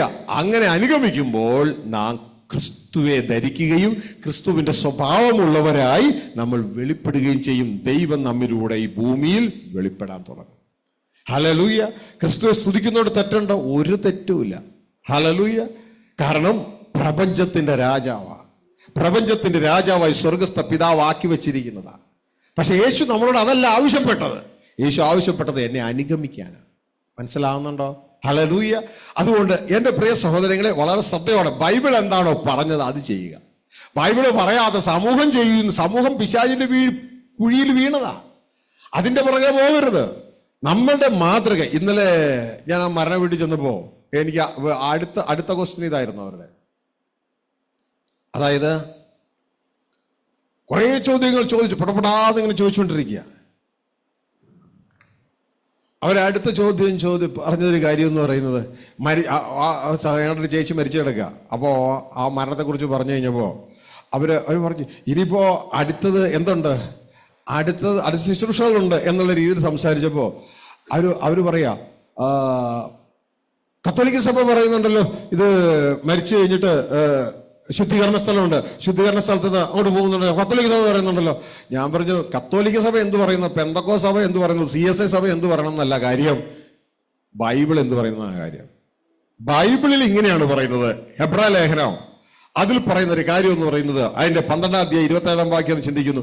അവിടെ പറയുന്ന ഒരു കാര്യം എന്ന് പറയുന്നത്, ഒരിക്കൽ മരണവും പിന്നെ ന്യായവിധിയും മനുഷ്യർക്ക് നിയമിച്ചിരിക്കുന്നു. ഒരിക്കൽ മരണവും പിന്നെ ശുദ്ധീകരണ സ്ഥലമല്ല, പിന്നെ പ്രാർത്ഥിച്ച് അങ്ങ് ഏറ്റുവിടുന്ന പരിപാടിയല്ല. ഒരിക്കൽ മരണവും പിന്നെ ന്യായവിധിയും മനുഷ്യർക്ക് നിയമിച്ചിരിക്കുന്നു അല്ലേ? 12-27 അതാണോ? 9-27 അല്ലേ? 9-27 വായിച്ച്. ഒരിക്കൽ മരിക്കുകയും പിന്നെ ന്യായവിധിയും മനുഷ്യർക്ക് നിയമിച്ചിരിക്കയാൽ ക്രിസ്തുവും അപ്പൊ എന്താ വെച്ചേക്കണേ? ഒരിക്കൽ മരണവും പിന്നെ ശുദ്ധീകരണ സ്ഥലവും പിന്നെ കുർബാനകൾ ചൊല്ലി പ്രാർത്ഥിച്ച് ഇവരെ കയറ്റി അങ്ങ് വിടുക പരിപാടി അല്ലേ? പാട്ട് കുർബാനയാണെങ്കിൽ പെട്ടെന്ന് കയറും, സാധാ കുർബാനയാണെങ്കിൽ അത്രയും പെട്ടെന്ന് കയറില്ല. അങ്ങനെയൊക്കെ വല്ലതാണോ? അല്ല. ഒരിക്കൽ മരണം പിന്നെ ശുദ്ധീകരണ സ്ഥലമില്ല, ജീവിച്ചിരിക്കുമ്പോഴാണ് ശുദ്ധീകരണം. അവരോട് പറഞ്ഞ ജീവിച്ചിരിക്കുമ്പോഴാണ് ദൈവത്തിന്റെ ഇഷ്ടമോ നമ്മുടെ ശുദ്ധീകരണം തന്നെ. ഹല്ലേലൂയ. മരിച്ചു കഴിഞ്ഞൊരു ശുദ്ധീകരണം ഇല്ല. ഒരിക്കൽ മരണം, അതോടെ ന്യായവിധി മനുഷ്യർക്ക് നിയമിച്ചിരിക്കുന്നു. അതുകൊണ്ട് പെന്തക്കോസ്ത് സഭ എന്ത് പറഞ്ഞ് നോക്കണ്ട, കത്തോലിക്ക സഭ എന്ന് പറഞ്ഞ് നോക്കണ്ട, CSI മാർത്തോമ എന്ത് പറഞ്ഞ് നോക്കണ്ട, ബൈബിൾ എന്ത് പറഞ്ഞ് നോക്കുക. ഇത് കേട്ട് കഴിഞ്ഞപ്പോൾ തന്നെ എൻ്റെ ഒരു സഹോദരൻ അവിടെ ഉണ്ടായിരുന്നു. ആ സഹോദരൻ ഇത് കേട്ടോണ്ടിരിക്കുക. അവർ ഞാൻ പോവാന്നോ പറഞ്ഞു പോരുന്നത്. ബ്രദർ നമ്പർ ഒന്ന് തന്നെ. എന്തിനാ? മനസ്സ് വായിക്കാൻ പറ്റും അല്ലേ? അത് ചോദിക്കുമ്പോൾ തന്നെ മനസ്സ് വായിക്കാൻ പറ്റും. ആ വ്യക്തിക്ക് ഇതിൽ താല്പര്യം ഉണ്ട്. ഒരു പക്ഷെ അടുത്ത് തന്നെ ധ്യാനത്തിന് ആ വ്യക്തിയെയും കാണാൻ പറ്റും. അപ്പൊ എന്തുകൊണ്ടാ ഇങ്ങനെയുള്ള സ്ഥലങ്ങളിൽ ഇതല്ല എന്റെ വിഷയമെങ്കിലും ഒന്ന് മനസ്സിലാക്കിക്കോ. ഞാൻ പോകൂല എന്ന് പറഞ്ഞിരിക്കരുത്. ചിലർ അങ്ങനെയുണ്ട്. നമ്മള് ശ്രദ്ധിക്കേണ്ട ഒരു കാര്യം, ഇങ്ങനെയുള്ള സ്ഥലങ്ങൾ, മരണവുമായി ബന്ധപ്പെട്ട പല പരിപാടി നടക്കുന്ന സ്ഥലങ്ങളുണ്ട്. അവിടെയൊക്കെ നമ്മൾ റൈറ്റ് ടൈമിൽ ചെല്ലണം. മനസ്സിലായോ? റൈറ്റ് ടൈമിൽ ചെല്ലണം. ചിലപ്പോൾ അവരുടെ പള്ളിയിൽ നടക്കുന്ന പ്രോസസ്സിൽ നമുക്ക് താല്പര്യം ഉണ്ടാവില്ലായിരിക്കാം. പള്ളിയിലെ പ്രോസസ്സിന് പോകണ്ട, അത് കഴിഞ്ഞിട്ട് അവിടെ ചെല്ലണം. അത് കഴിഞ്ഞിട്ട് അവിടെ ചെല്ലണം. അപ്പൊ ആളുകൾ ഉടനെ ഒരു ചോദ്യം ചോദിക്കും. കാരണം അത് നമ്മുടെ വർക്കിംഗ് ഗ്രൗണ്ടായി മാറി. എടോ നിങ്ങൾ താനെ പള്ളി കണ്ടില്ലല്ലോടോ, അത് പറ്റി. ആ പള്ളിയിലെ പരിപാടിക്ക് ബൈബിൾ സപ്പോർട്ട് ചെയ്യുന്നില്ലല്ലോ. അപ്പൊ ഈ പള്ളിയിൽ എന്താണെന്നേ? മരിച്ചാളെ കയറ്റിവിടാനുള്ള പ്രാർത്ഥനകളല്ലേ? അതുകൊണ്ടാ വരാഞ്ഞേ. അതെന്താണോ? നമ്മളുടെ സഭ അങ്ങനെയല്ലേ പറയണേ? സഭ അങ്ങനെയാ പറയണേ, പക്ഷെ ബൈബിൾ ഇങ്ങനെയാ പറയണേ. അവസരം കിട്ടിയില്ലേ പറയാൻ? അവസരം കിട്ടിയില്ലേ? അതുകൊണ്ടാണ് ഞാൻ പള്ളിയിൽ വരാഞ്ഞേ. പിന്നെ വീട്ടിൽ വന്ന് നിങ്ങളെ ബഹുമാനിക്കുകയും, ദൈവത്തിന്റെ വചനം പറയുന്നു, ജന്മ വീട്ടിൽ പോകുന്നതിനേക്കാൾ, ആഹ്ലാദ വീട്ടിൽ പോകുന്നതിനേക്കാൾ മരണ വീട്ടിൽ പോകുന്നതാണ്. അതിന്റെ ഓർമ്മയായിട്ട് ബന്ധത്തിലുള്ള കാര്യങ്ങളാണ്. അതുകൊണ്ട് നിങ്ങളെ ബഹുമാനിക്കാനാണ് ഞാൻ വന്നേ. ആ വ്യക്തി, മരിച്ച വ്യക്തിയുള്ള ബഹുമാനവും അത് ഓർക്കണം, നല്ലതാ. കാരണം ഒരാൾ മരണത്തെക്കുറിച്ച് ഓർക്കുമ്പോൾ അവൻ ജീവിത വിശുദ്ധിയിലേക്ക് എനിക്ക് ഇങ്ങനൊരു ദിവസം ഉണ്ട് എന്ന് ചിന്തിക്കാനായിട്ട് ഇടയാവും. അപ്പൊ ഇവിടെയൊക്കെ നമ്മൾ വെറും ബോഷത്തമായ പല ചിന്തകളൊക്കെ ഏറ്റെടുത്ത് വെച്ചിട്ടുണ്ട്. അതൊക്കെ പയ്യെ വിട്ടിട്ട് റൈറ്റ് ആയിട്ടുള്ള ചിന്തകൾ. ഇതൊക്കെ നമ്മുടെ ഇനി ഗ്രോവിംഗ് ഗ്രൗണ്ട് അല്ല, വർക്കിംഗ് ഗ്രൗണ്ടാണ്. അങ്ങനെ പലരെയും നമുക്ക് സത്യത്തിലേക്ക് കൊണ്ടുവരാനായിട്ട് കഴിയും. അപ്പോൾ എൻ്റെ പ്രിയ കുഞ്ഞുങ്ങളെ, അതൊക്കെ മെച്യൂരിറ്റി ഉള്ളവർ വേണം മാത്രം ചെയ്യണം, അല്ലാത്തവർ അതിലേക്കൊന്നും സ്റ്റെപ്പിൻ ചെയ്യാൻ പോകരുത് എന്ന് പ്രത്യേകം ഓർപ്പിക്കുക. അപ്പൊ ഇവിടെ പറഞ്ഞതിൻ്റെ ഉദ്ദേശം എന്ന് പറഞ്ഞാൽ, പ്രിയ സഹോദരങ്ങളെ, ബൈബിളിലെ വചനങ്ങളിൽ നാം നിലകൊള്ളാനായിട്ട് ഇടയാണ്. പലരും പലതും പറയും, അതിലേക്കൊന്നുമല്ല പോകണ്ടേ. ബൈബിളിലെ വചനങ്ങൾ സ്റ്റാൻഡ് ചെയ്യുക. നമ്മുടെ ലക്ഷ്യം തന്നെ ഓരോ വ്യക്തിയെയും ക്രിസ്തുവിലേക്ക് കൊണ്ടുവന്ന് വീണ്ടും ജനനത്തിലൂടെ അവരെ ലക്ഷ്യത്തിലെത്തിക്കുക. അപ്പൊ ഇവിടെ ഒരു വ്യക്തി ലക്ഷ്യത്തിൽ എത്തണമെങ്കിൽ 2 ഭക്ഷണം കഴിക്കണം. 2 ഭക്ഷണം കഴിച്ച് ദൈവ ഇഷ്ടം എന്നൊന്ന് തിരിച്ചറിയാം. അത് ചെയ്യുന്നവനാണ് സ്വർഗ്ഗരാജ്യത്തിൽ കയറുന്നത്. ഇതാണ് മത്തായി 7:21 ന്യായവിധിയിൽ കർത്താവ് യേശു പറയുന്നത് ഇങ്ങനെയാണ്, ഇതാ എന്നെ കർത്താവേ കർത്താവേ എന്ന് പറഞ്ഞ് സ്തുതിച്ചാൽ നീ ദൈവരാജ്യത്തിൽ കയറുമെന്ന് അല്ല കർത്താവ് പറയുന്നത്. നമ്മളിൽ നല്ലൊരു പങ്ക് ചിന്തിക്കുന്നത് യേശുവിനെ സ്തുതിച്ചാൽ ദൈവരാജ്യത്തിൽ കയറുമെന്ന്. യേശു പറഞ്ഞു എന്നെ ഉയർത്തിയതുകൊണ്ട് നീ ദൈവരാജ്യത്തിൽ കയറത്തില്ല, കാരണം ഞാൻ നിന്നോടത് പറഞ്ഞില്ലല്ലോ. ഞാൻ നിന്നോടത് പറഞ്ഞില്ലല്ലോ. നീ ആരെയോ എന്തൊക്കെയോ കേട്ട് നീ അത് ആവർത്തിക്കുക. നീ അത് ആവർത്തിക്കരുത്. ഞാൻ എന്താ പറഞ്ഞ അത് ചെയ്യണം. ഞാൻ എന്താ ചെയ്തത്? ഞാൻ ദൈവിഷ്ടം ചെയ്തിരിക്കണം, നീയും ദൈവിഷ്ടം ചെയ്യണം. അതല്ലേ ഞാൻ നിന്നോട് പറഞ്ഞേ. അല്ലാണ്ട് നീ എന്നെ ഉയർത്തി എന്ന് പറഞ്ഞോണ്ട് നീ സ്വർഗ്ഗരാജ്യത്തിൽ കയറുമോ? കയറൂല. വ്യക്തമായി വായിച്ച് 7:21. ന്യായവിധി സമയത്ത് കർത്താവ് പറയാണ്, മത്തായി 7:21. എന്നോട് കർത്താവേ കർത്താവേ എന്ന് പറയുന്ന ഏവനുമല്ല, സ്വർഗസ്ഥനായ എന്റെ പിതാവിന്റെ ഇഷ്ടം ചെയ്യുന്നവനത്രേ സ്വർഗരാജ്യത്തിൽ കടക്കുന്നത്. അപ്പൊ ആരാ സ്വർഗ്ഗരാജ്യത്തിൽ കടക്കുന്നത്? യേശുവിന്റെ അഭിപ്രായം എന്താ? യേശുവിനെ ഉയർത്തി പൊക്കി എന്ന് പറഞ്ഞാൽ സ്വർഗ്ഗരാജ്യത്തിൽ കയറും. എന്നോട് കർത്താവേ കർത്താവ് എന്ന് പറഞ്ഞാൽ നീ സ്വർഗ്ഗരാജ്യത്തിൽ കയറില്ല. അതിന്റെ അർത്ഥം കർത്താവ് എന്ന് പറയണ്ടെന്നല്ല. അതുകൊണ്ടല്ല നീ സ്വർഗ്ഗരാജ്യത്തിൽ കയറുന്നത്. എന്റെ പിതാവിന്റെ ഇഷ്ടം ചെയ്യുന്നത് കൊണ്ടാണ്. അതാണ് ഞാൻ കഴിച്ച ആഹാരം. അത് ചെയ്യുന്നത് കൊണ്ട് ഒരുത്തൻ സ്വർഗ്ഗരാജ്യത്തിൽ കയറുന്നത്. നമ്മൾ പലരും പിൻതലമുറക്കാർ എന്ത് ചെയ്തോ അത് ചെയ്തുകൊണ്ടിരിക്കരുത്. യേശു അപ്പസ്തലന്മാർ എന്താണ് ചെയ്തത് അതാ ചെയ്യണ്ടേ. ഹല്ലേലൂയ. അതിന് തെറ്റിപ്പോയ സമൂഹത്തിന്റെ പുറകെ പോകരുത്. പിന്നിലുള്ള കഴിഞ്ഞ ദിവസം ഒരു ദേവദാസം വന്നു. ഞാൻ ദേവദാസനോട് ചോദിച്ചു, എന്റെ ദേവദാസനെ ബൈബിളിൽ എവിടെയാ നമ്മളൊക്കെ ഇങ്ങനെ പറയുന്നുണ്ടല്ലോ, വീണ്ടും ജനിക്കുമ്പോൾ നിന്റെ പേര് ഇന്ന് ജീവപുസ്തകത്തിൽ എഴുതും. ഇല്ല, ഇപ്പൊ എഴുതാൻ പോകണം. കേട്ടിട്ടുണ്ട്? നിങ്ങൾ കേട്ടിട്ടുണ്ടോ? ഇപ്പൊ എഴുതുന്ന ജീവപുസ്തകത്തില്. ഞാൻ അദ്ദേഹത്തിന് ചോദിച്ചു, ബൈബിളിൽ എവിടെയാ ഇത് എഴുതിയേക്കണേ? ഉൽപ്പത്തി മുതൽ വെളിപ്പാട് വരെ ജീവിതത്തിൽ പേരെഴുതുന്ന എഴുതിയിട്ടുണ്ടോ? ഈ രക്ഷിക്കപ്പെട്ട ജീവിതത്തിൽ പേരെഴുതുന്നത് എവിടെ എഴുതിയേക്കണേ? ഇതൊക്കെ നിങ്ങൾ പ്രസംഗിച്ച് കേട്ടത് വീണ്ടും ആവർത്തിക്കല്ലേ? അദ്ദേഹത്തിന്റെ വായടഞ്ഞു, ഒന്നും പറയാനില്ല. നമ്മൾ പ്രസംഗാരുടെ വാക്കല്ല കേൾക്കണേ. അത് ബരോവരുള്ളവരെ പോലെ അങ്ങനെ തന്നെയോ എന്ന് വിശുദ്ധ ബൈബിൾ നോക്കണം. നമ്മൾ രക്ഷിക്കപ്പെടുമ്പോഴല്ല ജീവിതത്തിൽ പേരെഴുതുന്നത്. ജീവിതത്തിൽ പേരെഴുതിയിരിക്കുന്ന ലോകാരംഭത്തിലാ. ഇനി പേരെഴുതുന്ന വിഷയമേ ഇല്ല, പേര് മായ്ക്കുന്ന വിഷയമേ ഉള്ളൂ. ഹല്ലേലൂയ. പേര് മായ്ക്കുന്നതേ ഉള്ളൂ. ഇതാ കർത്താവിന്റെ വചനം പറയുന്നത്, ജയിക്കുന്നവൻ വെള്ളയെടുപ്പ് ധരിക്കും. വെളിപ്പാട് 3:5. ജയിക്കുന്നവൻ വെള്ളയെടുപ്പ് ധരിക്കും, അവന്റെ പേര് ഞാൻ ജീവപുസ്തകത്തിൽ നിന്ന് മായ്ച്ചു കളയാതെ. യേശു പറയാണ്, മായ്ച്ചു കളയാതെ. എഴുതുന്ന പരിപാടിയില്ല. എഴുതുന്നൊക്കെ ലോകാരംഭത്തിൽ എഴുതി കഴിഞ്ഞു. ഹല്ലേലൂയ. മായ്ച്ചു കളയാതെ എന്റെ പിതാവിന്റെയും തന്റെ ദൂതന്മാരുടെയും മുമ്പിൽ അവന്റെ പേര് ഞാൻ ഏറ്റു പറയും. മനസ്സിലാവുന്നുണ്ടോ? ഒന്ന് വായിച്ചിട്ടത്.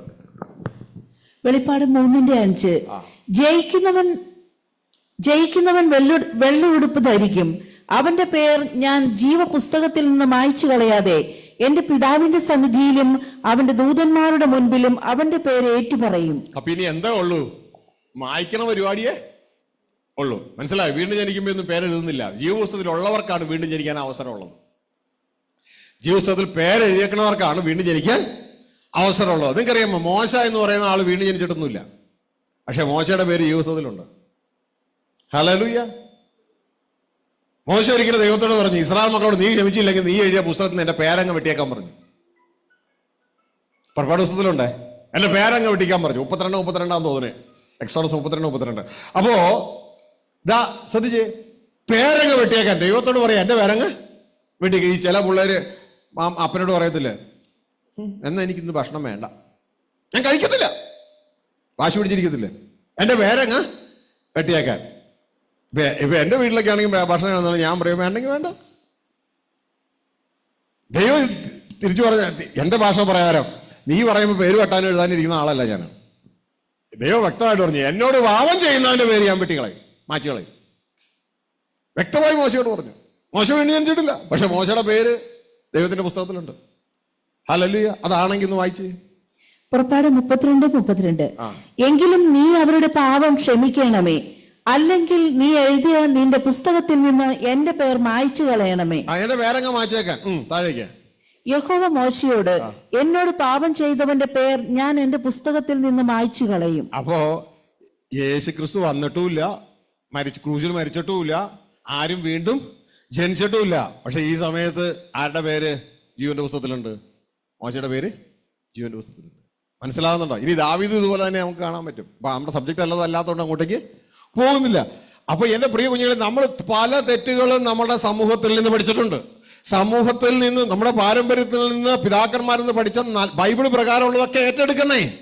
ബൈബിൾ പ്രകാരം അല്ലാത്തതൊക്കെ മനസ്സ് പുതുക്കി രൂപത്തിന് അന്തരം വരുത്തുക. ഇത് ലോകസ്ഥാപനത്തിൽ എഴുതിയ കുഞ്ഞാടിന്റെ ജീവപുസ്തകമാണ്, ഇപ്പൊ എഴുതിയതല്ല. മനസ്സിലായോ? ലോകസ്ഥാപനത്തിങ്കൽ എഴുതിയ കുഞ്ഞാടിന്റെ ജീവപുസ്തകമാണ്. ആ പുസ്തകത്തിൽ പേരുള്ളവരുണ്ട്, ഇല്ലാത്തവരുണ്ട്. അതിൽ പേരുള്ളത് കൊണ്ടാണ് നമുക്ക് രക്ഷിക്കപ്പെടാനും വീണ്ടും ജനിക്കാനും അവസരം കിട്ടിയത്. മനസ്സിലായോ? ഇനി നമ്മൾ അതിൽ ക്വാളിഫൈ ചെയ്യുന്നില്ല എങ്കിൽ നമ്മുടെ പേര് മായ്ച്ച് കളയും. അപ്പൊ ഈ സത്യമൊക്കെ വിളിച്ചു പറയുമ്പോൾ ഉടനെ പാരമ്പര്യത്തിന് എതിർപ്പായതുകൊണ്ട് എന്നെ എതിർക്കാൻ തുടങ്ങും. എത്ര എതിർത്താലും ഉള്ള സത്യം നിങ്ങൾ അറിയണ്ടേ? എന്റെ മരണത്തിന് മുമ്പ് ഈ കാര്യങ്ങൾ നിങ്ങൾ അറിഞ്ഞാൽ ഇത് കൊണ്ടുപോകുന്ന ചെറിയൊരു തലമുറയെങ്കിലും കാണും. ഹല്ലേലൂയ. അപ്പൊ ഈ സത്യം നിങ്ങൾ അറിയുക, മനസ്സിലാക്കുക. അപ്പൊ ഇവിടെ യേശുക്രിസ്തു പറയാ, നിങ്ങൾ അറിയാത്ത ആഹാരം എനിക്കുണ്ട്. ആ ആഹാരമാണ് ഈ 5 ദിവസം നിങ്ങളെ പ്രാക്ടീസ് ചെയ്യിപ്പിക്കുന്നത്. ഹല്ലേലൂയ. അപ്പൊ നിങ്ങളെ പ്രാക്ടീസ് ചെയ്യിപ്പിക്കുകയാണ് അത്.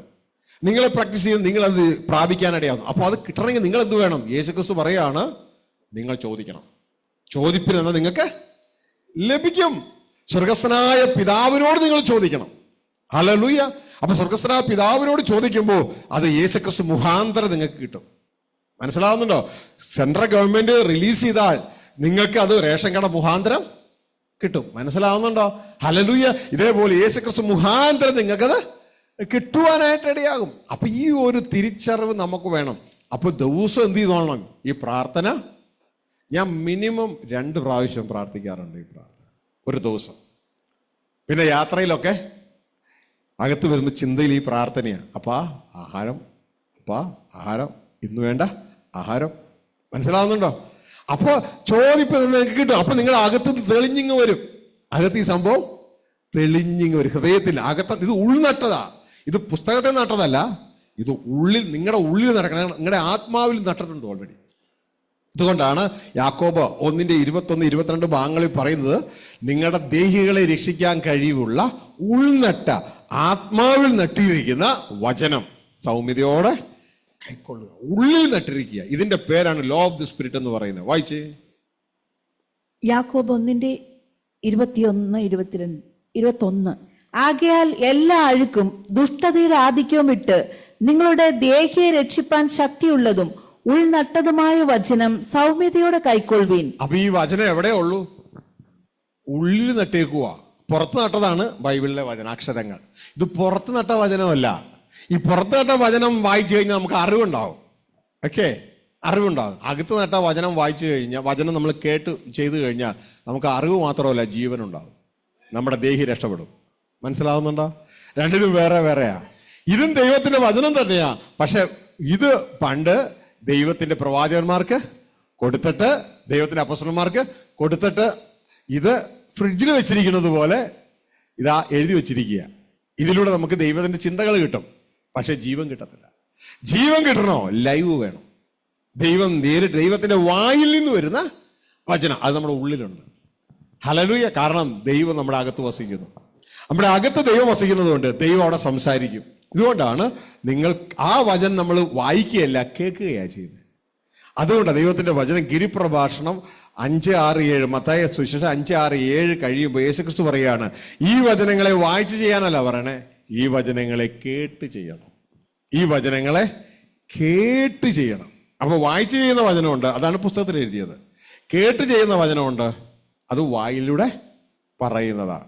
വായിച്ചേ മത്തായി 7 അവസാന ഭാഗങ്ങൾ, ആ 24-25 ഭാഗങ്ങൾ. ഈ വചനങ്ങളെ കേട്ട് ചെയ്യുന്നവനൊക്കെയും പാറമേൽ അടിസ്ഥാനമായിട്ട് ഇല്ലേ? ആ 24 ഭാഗങ്ങൾ കാണുമല്ലോ മത്തായി 7:24. 7:24. ആകയാൽ എന്റെ ഈ വചനങ്ങളെ കേട്ട് ചെയ്യുന്നവനൊക്കെയും. അപ്പൊ എങ്ങനെ ചെയ്യണം? എന്റെ ഈ വചനങ്ങളെ, പുതിയ ഉടമ്പടിയിലെ ഈ വചനങ്ങൾ എന്ത് ചെയ്യണം എന്നറിയാമോ? നീക്ക് ചെയ്യണം, കേട്ട് ചെയ്യണം. ഇതാണ് പറയുന്നത്. മനുഷ്യൻ അപ്പം കൊണ്ട് മാത്രമല്ല, ബൈബിളിൽ എഴുതിയിരിക്കുന്ന അക്ഷരം കൊണ്ട് ജീവിക്കുന്നതാണോ പറഞ്ഞത്? അല്ല, ദൈവത്തിന്റെ വായിൽ നിന്ന് വരുന്ന ഓരോ വചനം കൊണ്ട് ജീവിക്കുന്നു. മനസ്സിലായോ? അതിന്റെ അർത്ഥം അക്ഷരം വേണ്ടെന്നല്ല, അക്ഷരം കൊണ്ട് വായിച്ച് ഹൃദയം നിറച്ചു വെക്കണം. എങ്കിലേ ദൈവം പറയുന്നത് എന്താണെന്ന് നമുക്ക് മനസ്സിലാകത്തുള്ളൂ. അല്ലെങ്കിൽ നമുക്ക് മനസ്സിലാകത്തില്ല, നമ്മുടെ ഡയറക്ഷനൊക്കെ മാറിപ്പോകും. അപ്പൊ ഈ ബൈബിളിലെ വചനം കൊണ്ട് വേണം അകത്തുനിന്ന് വരുന്ന ചിന്തകൾ ദൈവം പറഞ്ഞതാണോ, എൻ്റെ സ്വന്തം തോന്നലാണോ, പിശാച് പറഞ്ഞതാണോ എന്ന് തിരിച്ചറിയാനായിട്ട്. ദൈവം പറഞ്ഞതൊന്നും ബൈബിളിലെ വചനം വിട്ട് ഇടത്തേക്കോ വലത്തേക്കോ പോകില്ല. പക്ഷേ നമ്മുടെ സ്വന്തം ഇഷ്ടപ്രകാരം പറയുന്നതും പിശാച് പറയുന്നതൊക്കെ ബൈബിളിലെ ചിന്തകൾ വിട്ട് അങ്ങോട്ടും ഇങ്ങോട്ടും ഒക്കെ പോകാനായിട്ട് ഇടയാകും. അപ്പോൾ എൻ്റെ പ്രിയ സഹോദരങ്ങളെ, ശ്രദ്ധയോടെ ഈ കാര്യം മനസ്സിലാക്കുക. അപ്പോൾ നമ്മളുടെ ഡെയിലി ബ്രെഡിന്റെ തുടക്കം എന്ന് പറയുന്നത് നമ്മളുടെ വീണ്ടും ജനനമാണ്. പറഞ്ഞേ, എൻ്റെ ഡെയിലി ബ്രെഡിന്റെ തുടക്കം എന്ന് പറയുന്നത് എൻ്റെ വീണ്ടും ജനനമാണ്. അപ്പൊ ഇപ്പൊ ഉറപ്പായോ എനിക്ക് എന്താ ഉണ്ട്? ഡെയിലി ബ്രെഡ് ഉണ്ട്. അത് കിട്ടണമെങ്കിൽ ഞാൻ എന്ത് ചെയ്യണം? കിട്ടണമെങ്കിൽ എന്ത് ചെയ്യണം? ഇത്ര നേരം പറഞ്ഞുകൊണ്ടിരുന്നില്ലേ? കിട്ടണമെങ്കിൽ എന്ത് ചെയ്യണം? ഞാൻ ചെവിക്ക് പിടിക്കൂ. ഇനി ഇതല്ലേ കർത്താവ് പറഞ്ഞേ, ചോദിപ്പിനെന്ന് നിനക്ക് ലഭിക്കും. അപ്പൊ നിങ്ങൾ എന്ത് ചെയ്യണം? ചോദിക്കണം. ഇതല്ലേ കർത്താവ് പഠിപ്പിച്ച പ്രാർത്ഥന, സ്വർഗസ്ഥനായ ഞങ്ങളുടെ പിതാവേ എന്ന് പറഞ്ഞിട്ട് ചോദിക്കുകയാണ്, അന്ന് ഞങ്ങൾക്ക് വേണ്ട ആഹാരം തരണമേ. ഈ പ്രാർത്ഥന പിശാച് എടുത്തു കളഞ്ഞതല്ലേ വലിയൊരു പ്രശ്നം ഉണ്ടായത്. ഹല്ലേലൂയ. അതും ആര് പഠിപ്പിച്ച പ്രാർത്ഥന? കന്യാസ്ത്രീ പഠിപ്പിച്ചതാണ്? അച്ഛൻ പഠിപ്പിച്ചതാണ്? പാസ്റ്റർ പഠിപ്പിച്ചതാണ്? അല്ല, ദൈവപുത്രനായ ക്രിസ്തു പഠിപ്പിച്ച പ്രാർത്ഥന സഭയിൽ നിന്ന് എടുത്തു കളഞ്ഞതല്ലേ പ്രശ്നം ഉണ്ടായേ. ഹല്ലേലൂയ. സ്വർഗസ്ഥനായ ഞങ്ങളുടെ പിതാവേ, അന്നിട്ട് താഴേക്കും അങ്ങയുടെ രാജ്യം പറഞ്ഞ എന്ന് പറഞ്ഞിട്ട് പറയണ, അന്നു ഞങ്ങൾക്ക് വേണ്ട ആഹാരം തരണമേ. കാരണം ഈ ആ പ്രാർത്ഥന സ്ക്രീനിലേക്ക് കൊണ്ടുവരാം. അപ്പൊ നിങ്ങൾക്ക് അത് വ്യക്തമായിട്ട് മനസ്സിലാക്കണം. ആ പോയിന്റ് കറക്റ്റ് ആകുന്നില്ലെങ്കിൽ ബാക്കിയൊന്നും കറക്റ്റ് ആകാൻ പറ്റത്തില്ല. ഓ ഫാദർ വി താങ്ക് യു. 6:9 മുതൽ വായിച്ച്. നിങ്ങൾ ഇവണ്ണം പ്രാർത്ഥിപ്പിൻ: സ്വർഗസ്ഥനായ ഞങ്ങളുടെ പിതാവേ, നിന്റെ നാമം വിശുദ്ധീകരിക്കപ്പെടണമേ, നിന്റെ രാജ്യം വരണമേ, നിന്റെ ഇഷ്ടം സ്വർഗത്തിലെ പോലെ ഭൂമിയിലും ആകണമേ. ഞങ്ങൾക്ക് ആവശ്യമുള്ള ആഹാരം ഇന്ന് തരണമേ. ഞങ്ങളുടെ കടക്കാരോട് ഞങ്ങൾ ക്ഷമിച്ചിരിക്കുന്നത് പോലെ ഞങ്ങളുടെ കടങ്ങൾ ഞങ്ങളോടും ക്ഷമിക്കണമേ. ഞങ്ങളെ പരീക്ഷയിൽ കടത്താതെ ദുഷ്ടങ്കിൽ നിന്ന് ഞങ്ങളെ വിടുവിക്കണമേ.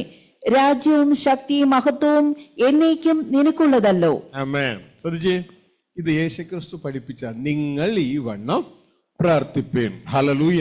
ഇതാ മറ്റൊരു വെർഷനിൽ ലൂക്കോസിൽ പറയുന്ന വെൻ യു പ്രേ, നിങ്ങൾ പ്രാർത്ഥിക്കുമ്പോൾ ഇങ്ങനെ പ്രാർത്ഥിപ്പേൻ. അവിടെ പറയാണ് സ്വർഗസ്ഥനായ ഞങ്ങളുടെ പിതാവേ. അപ്പൊ ഈ പിതാവ് എവിടെയാ? സ്വർഗത്തിലാ. ഹല്ലേലൂയ. ഭൂമിയിലല്ല, സ്വർഗത്തിലാ. ഹല്ലേലൂയ.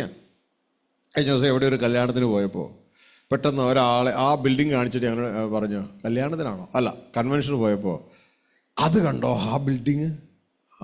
ഇതാണ് നമ്മുടെ അടൂർ ബാസിയുടെ തിയേറ്റർ എന്ന് പറഞ്ഞു. അപ്പോഴെനിക്കിങ്ങനെ ഓർമ്മ വന്നത്, പണ്ട് ഇങ്ങനെ ഒരാളുണ്ടായിരുന്നല്ലോ ബാസി എന്ന് പറയും, പുള്ളി മരിച്ചുപോയെന്ന് പറഞ്ഞവർ. ഓക്കെ, അപ്പോൾ അദ്ദേഹത്തിൻ്റെ ഒരു തിയേറ്റർ ഇപ്പോൾ അത് അടഞ്ഞു കിടക്കും, ആരും ഇല്ല എന്നൊക്കെ പറഞ്ഞു. അപ്പോൾ അദ്ദേഹത്തിൻ്റെ ബാസി എന്ന് പറഞ്ഞ ആൾ എന്തിൻ്റെ പേരിൽ അറിയപ്പെട്ടെ? അടൂർ എന്ന് പറഞ്ഞ സ്ഥലത്തിൻ്റെ പേരിലാണ് അറിയപ്പെട്ടത്. അടൂരായിരുന്നു കൺവെൻഷൻ. അപ്പോൾ അടൂർ ബാസി. ഇതേപോലെ തന്നെ ഈ അത് സ്ഥലത്തിൻ്റെ പേരും പറഞ്ഞാണ് അയാളുടെ പേര് അറിയപ്പെടുന്നത്. ഇന്നും പല ഭാഷന്മാരൊക്കെ എങ്ങനെയല്ല അറിയപ്പെടുന്നത്, ഇല്ലേ? യേശുക്രിസ്തു പറയുകയാണ്, നിങ്ങൾ പ്രാർത്ഥിക്കുമ്പോൾ ഈ പിതാവിനെ അഡ്രസ്സ് ചെയ്യുമ്പോൾ പല പിതാക്കന്മാരുണ്ട്, ഭൂമിയിൽ ധാരാളം പിതാക്കന്മാരുണ്ട്. എന്നാൽ ഈ സമയത്ത് നിങ്ങൾ അഡ്രസ്സ് ചെയ്യണം സ്വർഗസ്ഥനായ ഞങ്ങളുടെ പിതാവേ. അപ്പൊ ഭൂമിയിലുള്ള ഒരു പിതാവും അല്ല, സ്വർഗസ്ഥനായ പിതാവാണ്. എന്നിട്ട് പറയാണ് അങ്ങയുടെ നാമം മഹത്വപ്പെടണമേ. എങ്ങനെയാണ് മഹത്വപ്പെടേണ്ടത്? ഞാൻ അങ്ങേ മഹത്വപ്പെടുത്തുന്നു, ഞാൻ അങ്ങേ ഉയർത്തുന്നു. ഇങ്ങനെയാണോ? അല്ല, അങ്ങയുടെ രാജ്യം ഭൂമിയിൽ വരണം. അങ്ങനെയാണ് ദൈവത്തെ മഹത്വപ്പെടുത്തേണ്ടത്. ഹല്ലേലൂയ. അങ്ങനെയാ ദൈവത്തെ മഹത്വപ്പെടുത്തേണ്ടത്. ഇതാണ് യേശുക്രിസ്തു പറയുന്നുണ്ട് പിതാവിനോട്, പിതാവേ, അങ്ങ് തന്ന പ്രവൃത്തി ഞാൻ തികച്ചിരിക്കുന്നു, ഞാൻ അങ്ങയെ മഹത്വപ്പെടുത്തിയിരിക്കുന്നു. അതാണ് യേശു മോഡൽ മഹത്വപ്പെടുത്താൻ. മനസ്സിലാവുന്നുണ്ടോ? യോഹന്നാൻ 17 നമുക്ക് കാണാം. ഇതാ പിതാവേ, അങ്ങ് തന്ന പ്രവൃത്തിയെ ഞാൻ തികച്ചു, അങ്ങയെ മഹത്വപ്പെടുത്തിയിരിക്കുന്നു. ഹല്ലേലൂയ. കിട്ടിയോ? അതിന് 17 4 5 6 ഭാഗങ്ങൾ കാണൂ. ഇത് നീ യോഹന്നാൻ സുവിശേഷം 17:4. ഞാൻ ഭൂമിയിൽ നിന്നെ മഹത്വപ്പെടുത്തി, നീ എനിക്ക് ചെയ്യുവാൻ തന്ന പ്രവൃത്തി തികച്ചിരിക്കുന്നു. കേട്ടോ? അപ്പൊ എങ്ങനെയാ ദൈവത്തെ മഹത്വപ്പെടുന്നത്? യേശു മോഡല്. ഞാൻ അങ്ങേ പുകഴ്ത്തുന്നു, ഞാൻ അങ്ങേ ഉയർത്തുന്നു. അങ്ങനെയാണ്. വാഗൊണ്ടല്ല, ജീവിതം കൊണ്ട്. മനസ്സിലായോ? ജീവിതം കൊണ്ട് ചെയ്തത് വാഗൊണ്ടും പറയാം. ഹല്ലേലൂയ. അപ്പോൾ യേശു മോഡൽ മഹത്വം എന്ന് പറയുന്നത് അങ്ങ് തന്ന പ്രവൃത്തി ഞാൻ തികച്ചിരിക്കുന്നു. ഇവിടെ പറയാണ് പിതാവേ, അങ്ങയുടെ നാം മഹത്വപ്പെടണമേ. എങ്ങനെയാണ്? അങ്ങയുടെ രാജ്യം വരണമേ. എവിടെ? ഭൂമിയിൽ. അതെങ്ങനെ അറിയാം? അങ്ങയുടെ ഇഷ്ടം സ്വർഗത്തിൽ എന്തോലും ഭൂമിയിലും ആകണമേ. അപ്പൊ അങ്ങനെ ആയാൽ ആരുടെ നാമം മഹത്വപ്പെടും? ദൈവത്തിന്റെ നാമം മഹത്വപ്പെടും. പക്ഷെ ഇതൊക്കെ സംഭവിക്കണം ആരിലൂടെയാ? എന്നിലൂടെ, നിങ്ങളിലൂടെയാണ് ഇത് സംഭവിക്കേണ്ടത്. മനസ്സിലാവുന്നുണ്ടോ? അങ്ങനെ നമ്മളിലൂടെ, യേശുവിലൂടെ സംഭവിച്ചതുപോലെ നമ്മളിലൂടെ ദൈവത്തിന്റെ ഇഷ്ടം, സ്വർഗത്തിലെ ദൈവത്തിന്റെ ഇഷ്ടം ഭൂമിയിൽ നിറവേറിയ ദൈവനാമം സത്യസന്ധമായി മഹത്വപ്പെടും. പിടുത്തം കിട്ടിയ? ഹല്ലേലൂയ. അപ്പൊ എന്നിലൂടെ അത് സംഭവിക്കണമെങ്കിൽ എനിക്ക് എന്ത് വേണം? ഞാൻ ഒരു ഭാഗത്ത് ദൈവത്തിന്റെ ഇഷ്ടം അറിയണം, എൻ്റെ അകത്ത്. പുറത്ത് എൻ്റെ ശരീരത്തിന് നല്ല ആരോഗ്യം വേണം. അങ്ങനെയെങ്കിൽ അറിഞ്ഞ ദൈവത്തിന്റെ ഇഷ്ടം പുറത്ത് പറയാൻ പറ്റും, പുറത്ത് ചെയ്യാൻ പറ്റും. അപ്പൊ അതിനെനിക്ക് എന്നെ വേണം? അന്നുള്ള ആഹാരം വേണം. അതായത് ദൈവത്തിന്റെ ഇഷ്ടം എന്നാന്ന് അറിയിക്കണം. അതാണ് ദൈവത്തിന്റെ വായിൽ നിന്ന് വരുന്ന വചനം. അത് പുറത്തേക്ക് ഇറക്കാൻ ശരീരത്തിന് നല്ല ആരോഗ്യം വേണം. അതിന് ഭൂമിയിലെ ഭൂമിയിലെ ഭക്ഷണവും വേണം. അപ്പൊ എത്ര ഭക്ഷണം വേണം? 2 ഭക്ഷണം വേണം. അപ്പോഴാണ് ദൈവത്തിന്റെ ചിന്തകൾ ഭൂമിയിൽ ഇറക്കാൻ പറ്റുകയും ദൈവത്തെ മഹത്വപ്പെടുത്തുവാനും പറ്റുകയുള്ളൂ. ഹല്ലേലൂയ. അതാണ് അടുത്ത പ്രാർത്ഥന. ഞങ്ങൾക്ക് ആവശ്യമുള്ള ആഹാരം ഇന്ന് തരണമേ. കേട്ടോ, എല്ലാം കണക്ഷൻ അല്ലേ? 1, സ്വർഗസ്ഥനായ ഞങ്ങളുടെ പിതാവേ. 2, അങ്ങയുടെ നാമം മഹത്വപ്പെടണമേ. എങ്ങനെ? യേശു മോഡൽ മഹത്വം എങ്ങനെയാ? ഞാൻ അങ്ങയുടെ പ്രവൃത്തി ഭൂമിയിൽ തികച്ചിരിക്കുന്നു. അങ്ങനെയാണ് യേശു മോഡൽ മഹത്വം. അപ്പോ ഇത് നമ്മളുടെ ജീവിതത്തിൽ ചെയ്യണമെങ്കിൽ ദൈവത്തിന്റെ ഇഷ്ടം അതുവഴി സ്വർഗത്തിൽ എന്നല്ല ഭൂമിയിൽ നിറവേറും. അതാണ് ദൈവരാജ്യം. നിന്റെ രാജ്യം വരണമേ. എങ്ങനെ? അങ്ങയുടെ ഇഷ്ടം സ്വർഗത്തിലെ പോലെ ഭൂമിയിൽ ആകണമേ. അതിനെന്തു വേണം? എന്നിലൂടെയാണ് സംഭവിക്കുന്നത്. അതിനെന്തു വേണം? എനിക്ക് അന്നുള്ള ആഹാരം, അന്നു ആവശ്യമുള്ള ആഹാരം തരണമേ. ശ്രദ്ധിച്ചു കേട്ടോ. അപ്പൊ നമ്മൾ എന്ത് ചെയ്യണം? ഇത് ചോദിക്കണ്ടേ? ഇത് ചോദിക്കാതെ എങ്ങനെ കിട്ടുക? ഈ പ്രാർത്ഥന എടുത്ത് മാറ്റിക്കഴിഞ്ഞാൽ എങ്ങനെ ശരിയാണ്? ഹല്ലേലൂയ. വളരെ ഇമ്പോർട്ടന്റ് പ്രോസസിംഗ് പ്രയർ ആണ്. സ്വർഗത്തെ ഭൂമിയിൽ കൊണ്ടുവരുന്ന പ്രോസസിംഗ് പ്രയർ. അന്ന് ഞങ്ങൾക്ക് ആവശ്യമുള്ള ആഹാരം തരണമേ. പറഞ്ഞേ, അന്ന് ഞങ്ങൾക്ക് ആവശ്യമുള്ള ആഹാരം തരണമേ.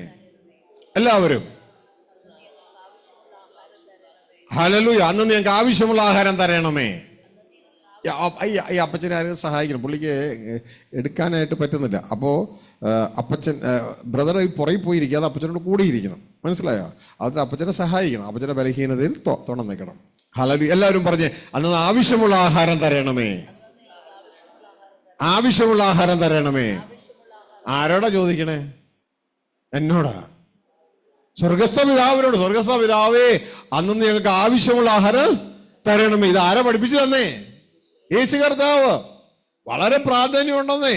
പ്രപഞ്ചം കണ്ട ഏറ്റവും ജ്ഞാനിയായ മനുഷ്യൻ, ദൈവത്തിന്റെ പുത്രൻ, ഹല്ലേലൂയ, സർവ്വപ്രപഞ്ചത്തിന്റെ രാജാവ് പഠിപ്പിച്ചു തരികയാണ്. അന്ന് ഞങ്ങൾക്ക് ആവശ്യമുള്ള ആഹാരം തരണമേ എന്ന് നിങ്ങൾ സ്വർഗസ്ഥ പിതാവിനോട് ചോദിക്കണം.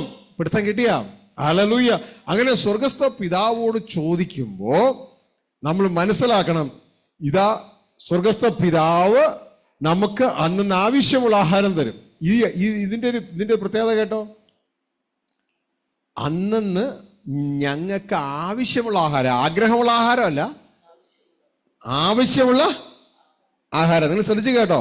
അന്ന് ഞങ്ങൾക്ക് ആവശ്യമുള്ള ആഹാരം. എന്താഹാരം? ആഗ്രഹമുള്ള ആഹാരമല്ല. നിങ്ങൾക്ക് ബിരിയാണി വലിയ ഇഷ്ടമാണ്, നിങ്ങളുടെ ആഗ്രഹം. ബിരിയാണി കിട്ടിയില്ലേലും ഇച്ചിരി കഞ്ഞിയായാലും നിങ്ങൾക്ക് ജീവിച്ചുകൂടെ? അല്ലേ? അപ്പൊ ആഗ്രഹമുള്ള ബിരിയാണി കിട്ടിയില്ലേലും നിലനിൽക്കാൻ ആവശ്യമായ ഒരല്പം കഞ്ഞി കിട്ടിയാൽ കാര്യം നടക്കും. ആവശ്യമുള്ള ആഹാരമാണ്, അല്ലേ? ഇനി ആവശ്യമുള്ളത് കിട്ടിയില്ലെങ്കിലോ നടക്കൂല, ആള് താഴെ പോവും. അപ്പൊ അന്ന് ഞങ്ങൾക്ക് ആവശ്യമുള്ള ആഹാരം, ആവശ്യമുള്ള ആഹാരം അത് കിട്ടിയില്ലേ ആള് തളർന്നു പോവും, മരിച്ചു പോവും. ആവശ്യമുള്ളതാ.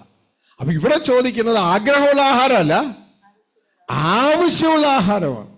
ഹല്ലേലൂയ. അപ്പോ അത് എങ്ങനെയാ കിട്ടുക? വീക്കിലി ഫുഡാണോ? ദിവസേന ഭക്ഷണമാണ്. ദിവസേന ഭക്ഷണമാണ്. ശ്രദ്ധിച്ച് കേൾക്കണം. മന്ത്ലി അല്ല, വീക്കിലി അല്ല, ഇയർലി അല്ല. നമുക്ക് ഇയർലി കിട്ടുന്ന പലതും ഉണ്ടല്ലേ. ഈ മന്ത്ലി കിട്ടുന്നതുണ്ടല്ലേ. ഈ പട്ടാളക്കാരൊക്കെ പറയാറില്ലേ, മാസക്കോട്ട കിട്ടും, പോയി മേടിക്കണം, ഇല്ലേ? ഇല്ലേ? റേഷൻ ഇതുപോലെയൊക്കെ തന്നെയാണ് ഞാൻ ചിന്തിക്കുന്നത്. എനിക്കറിയാൻ പരിചയമില്ല. അപ്പോ റേഷൻ അല്ലെ മാസത്തിലല്ലേ, ഇല്ലേ? നിങ്ങളുടെ വീട്ടില് ഈ മനോരമ ആഴ്ച പതിപ്പ് വരാറുണ്ടോ? പണ്ടൊക്കെ എനിക്ക് അതൊക്കെ ഓർമ്മയുള്ളൂ കേട്ടോ. ശ്രദ്ധിച്ചേ, അതെങ്ങനെയാ? വീക്കിലി അല്ലേ? അപ്പം വീക്കിലി ഉള്ളതുകൊണ്ട് മന്ത്ലി ഉള്ളതുകൊണ്ട് ഇനി ന്യൂസ് പേപ്പർ വരുന്നത് എങ്ങനെയാ? വീക്കിലി ആണോ? ഡെയിലി അല്ലേ? ഇവിടെ ചോദിക്കേ, ഡെയിലി അല്ലേ പരിപാടി? അന്നന്ന് ഓരോ ദിവസവും ആവശ്യമുള്ള ആഹാരം തരണമേ. അപ്പോ ഇന്ന് ചോദിച്ചാൽ ഇന്നത്തേക്കുള്ളത് കിട്ടുള്ളൂ, നാളത്തേക്കുള്ളത് കിട്ടൂല. മനസ്സിലായോ? അപ്പൊ ഇത് വല്ലപ്പോഴും പ്രാർത്ഥിച്ചാൽ മതിയോ? ദിവസവും പ്രാർത്ഥിക്കണം, ദിവസവും പ്രാർത്ഥിക്കണം. ചൊല്ലാനല്ല പറഞ്ഞേ, ഹൃദയത്തിന്റെ അകത്തുനിന്ന് പ്രാർത്ഥിക്കാനാ പറഞ്ഞേ. ഹല്ലേലൂയ. ഇവിടെ പറയാണ് ഞങ്ങൾക്ക് ആവശ്യമുള്ള ആഹാരം ഇന്ന് തരണം. ഇംഗ്ലീഷിൽ പറഞ്ഞാൽ give us this day our daily bread. Daily bread, daily news paper പോലെ ഡെയിലി ബ്രെഡാണ് അത്. അപ്പോ ഡെയിലി ചോദിക്കണം, ഡെയിലി ചോദിക്കണം. ഹല്ലേലൂയ. അപ്പാ എൻ്റെ ആഹാരം, എൻ്റെ ആഹാരം. നമ്മുടെ വീട്ടിലൊക്കെ പിള്ളേരൊക്കെ എങ്ങനെയാ? അവർക്ക് അവിടെ ഫുഡ് ഉണ്ടെന്നേ, അവർക്കറിയാം സംഭവം ഉണ്ടെന്നുള്ള കാര്യം ഇല്ലേ? അവര് സമയമാകുമ്പോ വേറെ ഒന്നും ചോദിക്കുന്നില്ല, ഓടി വന്നിട്ട് കസേരമേൽ അവിടെ ഇരിക്കും. അമ്മേ അതേ വരുന്നടാ, ഫുഡിന്റെ കാര്യം ചോദിക്കണേ. ചിലപ്പോൾ അല്ലെങ്കിൽ പ്ലേറ്റ് ഇട്ടിട്ട് സ്പൂൺ ഇട്ടിട്ട് രണ്ട് കൊട്ട് കൊട്ടുമ്പോൾ അമ്മയ്ക്ക് മനസ്സിലായി അവൻ വന്നിട്ടുണ്ടെന്ന്. മനസ്സിലായോ? ഉടനെ അമ്മ കൊടുക്കുകയായി. കാരണം നമുക്ക് ആ വീട്ടില് ഒരു കസേരയുണ്ട്, നമുക്കൊരു പ്ലേറ്റും ഉണ്ട്. കാരണം ആ വീട്ടിലെ മകനാ, മനസ്സിലാകുന്നുണ്ടോ? മകളാണ്. അതുകൊണ്ട് അവിടെ എന്നാ ഉണ്ട്? ഇതുപോലെ എന്റെ പ്രിയ മോനെ മോളെ, നീ വീണ്ടും ജനിച്ചെങ്കിൽ ഈ സ്വർഗരാജ്യത്തിലെ ദൈവത്തിന്റെ മകനാ, ക്രിസ്തുവിലൂടെ ജനിച്ച ദൈവത്തിന്റെ മകനാ. നിനക്ക് അവിടെ ഫുഡുണ്ട്. മനസ്സിലായോ? ഹല്ലേലൂയ. നിനക്കവിടെ ഫുഡുണ്ട്. ആദ്യം തിരിച്ചറിയണം, ഈ സത്യം തിരിച്ചറിഞ്ഞ് സത്യം നിന്നെ സ്വതന്ത്രമാക്കണം. ഹല്ലേലൂയ. ഇത് സ്വതന്ത്രമായാലേ നീ ചോദിക്കത്തുള്ളൂ ഈ സംഭവം. ഹല്ലേലൂയ. അപ്പോ നീ ചോദിക്കുന്നു, സ്വർഗത്തിലെ നിന്റെ ഹൃദയത്തിൽ ഇത് ഒരുക്കി തരുന്നു. അത് ഹൃദയത്തിന്റെ അകത്ത് തെളിഞ്ഞു വരും. അതിന്റെ പേരാണ് വെളിപ്പാട്. ഉള്ളിൽ നടക്കും. ഇത് അന്നന്ന് നിങ്ങൾക്ക് കിട്ടും. അന്നന്ന് ആവശ്യമുള്ള ആഹാരമാണ് നിങ്ങൾ തരുന്നത്. ഹല്ലേലൂയ. അപ്പൊ ഈ പ്രിയ സഹോദരങ്ങളെ, ഇത് നമ്മുടെ ജീവിതത്തിൽ മറക്കരുത്. ഇത് ആ വീണ്ടും ജനിച്ച ആ പൈതല് വളരാനുള്ളതാണ്, പുതിയ സൃഷ്ടിയിൽ വളരാനുള്ളത്. അതിനെക്കുറിച്ചൊക്കെ നമ്മൾ പുറകെ പഠിക്കും, ദൈവം അനുവദിക്കുന്നെങ്കിൽ. അപ്പൊ ഈ ഒരു സംഭവം വളരെ കീ. അപ്പൊ നിങ്ങൾ ഇനി ഒന്നും ഇത് തിരിച്ചറിയണം, എനിക്ക് എന്നാ ഉണ്ട്? എനിക്ക് സ്വർഗത്തിൽ ഫുഡുണ്ട്. ഹല്ലേലൂയ. ഇതുകൊണ്ടാണ് കർത്താവ് യേശുക്രിസ്തു ഇങ്ങനെ പറഞ്ഞത്, ദോഷികളായ നിങ്ങൾ നിങ്ങളുടെ മക്കൾക്ക് നല്ല ദാനങ്ങളെ കൊടുക്കാൻ അറിയുന്നുവെങ്കിൽ സ്വർഗസ്ഥനായ നിങ്ങളുടെ പിതാവ് തന്നോട് ചോദിക്കുന്നവർക്ക് എത്രയധികം നന്മ, എത്രയധികം പരിശുദ്ധാത്മാവിനെ തരത്തില്ലേ? ഹല്ലേലൂയ. അവ ചോദിക്കണം, അതിനുള്ള ദിനം ചോദിക്കണം. ദൈവം നമുക്ക് തന്നുകൊണ്ടേയിരിക്കുക. ഹല്ലേലൂയ. ഇനി ഇതിന്റെ നിഴലായിട്ടാണ് മന്ന കൊണ്ട് പോഷിപ്പിച്ചതെന്നാണ് നമ്മൾ നേരത്തെ ആവർത്തനം 8:3 പഠിപ്പിച്ചത്. ഇതിന്റെ നിഴലാണ് മന്ന കൊണ്ട് പോഷിപ്പിച്ചത്. മന്ന കൊണ്ട് പോഷിപ്പിച്ചത്. ഹല്ലേലൂയ. നീ ഇതിനെ തിരിച്ചറിയാനാണ് നീയും നിന്റെ പിതാക്കന്മാരും അറിയാത്ത മന്ന കൊണ്ട് നിന്നെ പോഷിപ്പിച്ചതെന്ന് കേട്ടിട്ടുണ്ട്. ഹല്ലേലൂയ. 8:3 വായിച്ച ആവർത്തനം 8:3.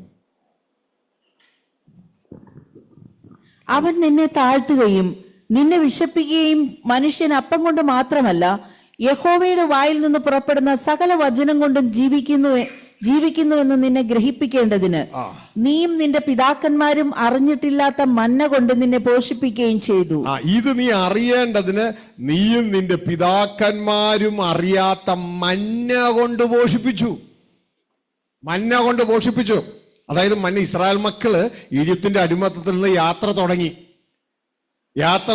ഇത് അവരുടെ, എന്നിട്ട് അവർ കുഞ്ഞാടിനെ അറുത്ത് യാത്ര തുടങ്ങുക. അത് അവരുടെ വീണ്ടും ജനനത്തിന്റെ തുടക്കമാ. തുടർന്ന് അവർ സ്നാനത്തിൽ മരുഭൂമിയിലൂടെ യാത്ര ചെയ്യാൻ തുടങ്ങിയപ്പോ മന്ന തുടങ്ങി. അപ്പൊ എപ്പോഴാ മന്ന തുടങ്ങുന്നേ? വീണ്ടും ജനിച്ചവന്റെ ജീവിതത്തിലെ മന്ന തുടങ്ങത്തുള്ളൂ. ഇത് ശ്രദ്ധിച്ച് കേൾക്കുക.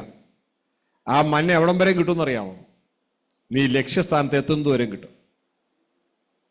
ഇസ്രായേൽ മക്കളുടെ ജീവിതത്തിൽ മന്ന തുടങ്ങിയിട്ട് മന്ന നിന്നത് എപ്പോഴാണെന്നറിയാമോ? അവർ ലക്ഷ്യസ്ഥാനത്ത് എത്തിയപ്പോഴാണ്. മനസ്സിലായോ? ലക്ഷ്യസ്ഥാനത്ത് എത്തിയപ്പോഴാ.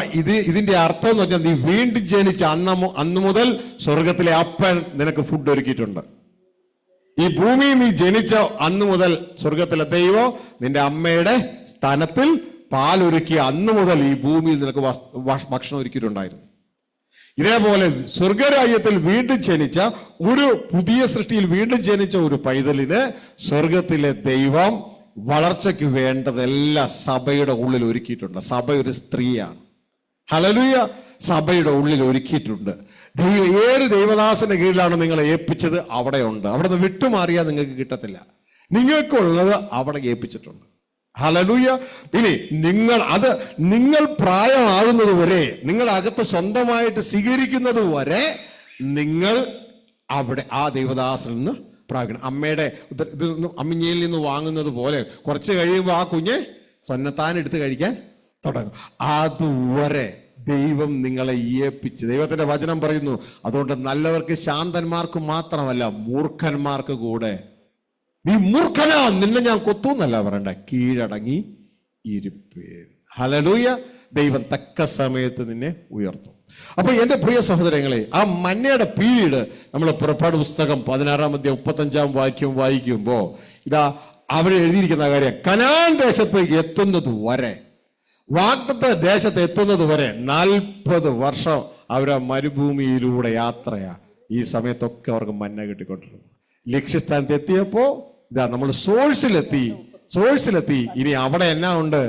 അവിടെ എല്ലാം സമൃദ്ധിയായിട്ടുണ്ട്, തേനും പാലും ഒഴുകുന്ന സ്ഥലം. ഇതൊക്കെ നിഴലുകളാണ്, സ്വർഗരാജ്യത്തിന്റെ നിഴലുകളാണ്. വായിച്ചേ 16:35. പുറപ്പാട് 16:35. കുടിപ്പാർപ്പുള്ള ദേശത്തെ എത്തുവോളം ഇസ്രായേൽ മക്കൾ 40 സംവത്സരം മന്ന ഭക്ഷിച്ചു. മനസ്സിലായോ? കനാൻ ദേശത്ത് എത്തുവോളം 40 വർഷത്തോളം സ്വർഗത്തിൽ നിന്ന് വീഴുന്ന മന്ന. അതായത് ഇവർക്ക് കഴിക്കാൻ മരുഭൂമിയില് ലുലു സെന്റർ ഇല്ല, അവിടെ സൂപ്പർ മാർക്കറ്റ് ഇല്ല, ഗ്രോസറി കടയില്ല, യാത്ര മരുഭൂമിയിലൂടെയാണ്. അവർക്ക് ഫുഡ് മേടിക്കാൻ പറ്റത്തില്ല, ഇറച്ചി മേടിക്കാൻ പറ്റത്തില്ല. ആ സമയത്ത് രാവിലെ നോക്കുമ്പോ സ്വർഗത്തിലെ ദൈവം തങ്ങളുടെ വീടുമുറ്റത്ത് മന്ന പോലെ, ചെതമ്പല് പോലത്തെ അപ്പം സ്വർഗത്തിൽ നിന്ന് താഴേക്ക് ഇട്ട് കൊടുത്തിരിക്കുക. ഹല്ലേലൂയ. രാവിലെ ഈ ഫുഡ് കഴിച്ചാൽ വൈകിട്ടാകുമ്പോ കാടപ്പക്ഷി വന്ന് പാളയം നിറയും. അതിനെ അവർക്ക് പിടിച്ച് ഭക്ഷണമാക്കി ഉപയോഗിക്കാം. പിടുത്തം കിട്ടിയ ഇത് എന്നുവരെ തുടർന്നു? ഈ ഡെയിലി ബ്രെഡ് ഡെയിലി കിട്ടുന്നത് ഈ ഡെയിലി ബ്രെഡ് എന്നുവരെ തുടർന്നു? അവർ വാഗ്ദത്ത ദേശത്ത് എത്തുന്ന അവിടം വരെ ഇത് തുടർന്നുകൊണ്ടിരുന്നു. അതുകൊണ്ട് എൻ്റെ പ്രിയ മോനെ, മോളെ, നിനക്ക് എന്തുണ്ട്? ഡെയിലി ബ്രെഡ് ഉണ്ട്. നീ വീണ്ടും ജനിച്ചത് ഭൂമിയിലല്ല, സ്വർഗരാജ്യത്തില. ഭൂമിയിൽ ജനിച്ചത് സ്ത്രീയിൽ നിന്നുള്ള ജനനം, അത് ജഡത്താൽ ജനിച്ചതാ, അത് ഇവിടം കൊണ്ട് തീരും, അത് സ്വർഗരാജ്യത്തിൽ പ്രവേശിക്കത്തില്ല. എന്നാൽ ആത്മാവാൽ ജനിച്ചത് അത് സ്വർഗരാജ്യത്തില. ഹല്ലേലൂയ. ആ വ്യക്തി വളരണം. ഹല്ലേലൂയ. പുതിയ സൃഷ്ടിയിൽ വളരണം. അതിനുള്ള മന്ന ദൈവസന്നിധിയിൽ ഉണ്ട്. നീ ജനിച്ച അന്നു മുതൽ സ്വർഗം നിനക്ക് മന്ന ഒരുക്കിയിട്ടുണ്ട്. എപ്പോ വരെ? ലക്ഷ്യസ്ഥാനത്ത് എത്തുന്നത് വരെ. മനസ്സിലായോ? ദൈവം നിങ്ങളോട് സംസാരിച്ചോ? അപ്പോ എൻ്റെ പൊന്നു കുഞ്ഞുങ്ങളെ, നിങ്ങളുടെ ഉറക്കം കിടത്താൻ വേണ്ടിയല്ല രാവിലെ വിളിച്ചിവിടെ കൊണ്ടുവരുന്നത്. ഒരു ദൈവദാസനെ ഷൈൻ ചെയ്യാനുള്ള ഒരു മേഖലയാക്കി വെക്കാനല്ല നിങ്ങൾക്ക് ഇത് കൊണ്ടുവരുന്നത്. പകരം ഇതിൽ നിങ്ങൾ പ്രാക്ടീസ് ചെയ്യണം. മനസ്സിലായോ? അപ്പൊ നിങ്ങൾക്ക് ഇത് കെട്ടണമെങ്കിൽ ആദ്യം 1, ഇത് നിങ്ങൾ അറിയണം ഇങ്ങനെ ഉണ്ടെന്ന്. 2, നിങ്ങളിത് ചോദിക്കണം. ഇതാണ് ലോർഡ്സ് പ്രയർ. കർത്താവ് നമ്മളെ പഠിപ്പിച്ച ആ പ്രാർത്ഥന. ഇത് നിങ്ങൾ തള്ളിക്കളയരുത്. ആര് വേണ്ടെന്ന് പറഞ്ഞാല് നിങ്ങൾ പ്രാർത്ഥിച്ചോളണം. കാരണം ഈ കർത്താവ് യേശു പറഞ്ഞേ നിങ്ങൾ ഇങ്ങനെ പ്രാർത്ഥിക്കണമെന്ന്. മനസ്സിലാവുന്നുണ്ടോ? എന്നിട്ട് ഈ ബ്രെഡ് സ്വീകരിച്ച് നിങ്ങൾ പോകണം. അധികം താമസിയാതെ നമ്മുടെ ഈ ജഡം താഴെ വീഴും. ഹല്ലേലൂയ. ജഡം താഴെ വീഴും. പക്ഷേ ജഡം താഴെ വീണാലും അകത്തെ മനുഷ്യന് ജീവനുള്ളതുകൊണ്ട് നമ്മൾ ജഡം വിട്ടാൽ കർത്താവോട് കൂടെ ഇരിക്കും. ഇത് വ്യക്തമായി തിരിച്ചറിയുകയും മുന്നോട്ടേക്ക് പോവുകയും ചെയ്യാനായിട്ട് ഇടയാകണം. നമുക്ക് ദിവസം എഴുന്നേക്കാം. കേട്ട വചനത്തിന്റെ മുമ്പാകെ നമുക്ക് നമ്മെ തന്നെ സമർപ്പിക്കാം. Hallelujah. Father, V thank you. Devadasan മുന്നോട്ടേക്ക് വന്നാട്ടെ. Lord, V thank you, we give you glory. കേട്ട വചനത്തിന്റെ മുമ്പാകെ നമുക്ക് നമ്മളെ തന്നെ ദൈവകരങ്ങളിൽ ഏൽപ്പിക്കാം. ആത്മീയ ജീവിതത്തിന്റെ വളരെ പ്രാധാന്യമേറിയ തലം, ഹല്ലേലൂയ. നമ്മുടെ വളർച്ചയുടെ ഫൗണ്ടേഷൻ ഇവിടെ കിടക്കുക. വീണ്ടും ജനിച്ച ഒരു വ്യക്തി വളരേണ്ടതിന്റെ ഫൗണ്ടേഷനാണ് നിങ്ങളിപ്പോൾ കേൾക്കുവാനായിട്ട് ഇടയായത്. ഹല്ലേലൂയ. എങ്ങനെ ആത്മമണ്ഡലത്തിൽ വളരണം? ഡെയിലി ബ്രെഡിലൂടെ എങ്ങനെ ആത്മമണ്ഡലത്തിൽ വളരണം? ഹല്ലേലൂയ. എവിടെയാണ് നമുക്ക് ഫുഡ് കിട്ടുന്നത്? നമ്മുടെ ഫുഡിന്റെ ആരംഭം എവിടം വരെയാണ് നമുക്കത് കിട്ടിക്കൊണ്ടേയിരിക്കുന്നത്? ഈ തിരിച്ചറിവ് സ്വർഗത്തിലെ ദൈവം ഇസ്രായേൽ മക്കളുടെ മരുയാത്രയിലൂടെ അത് നിഴലായി നമ്മളെ പഠിപ്പിച്ചു. യേശു കർത്താവിന്റെ പഠിപ്പിച്ച പ്രാർത്ഥനയിലൂടെ നമ്മളെ പഠിപ്പിച്ചു. ഇനി അതിനുവേണ്ടി നമുക്ക് നമ്മളെ തന്നെ ദൈവകരങ്ങളിൽ സമർപ്പിക്കാം. ചേർന്ന് ദൈവസന്നിധിയിൽ പ്രാർത്ഥിക്കാം. ഹല്ലേലൂയ.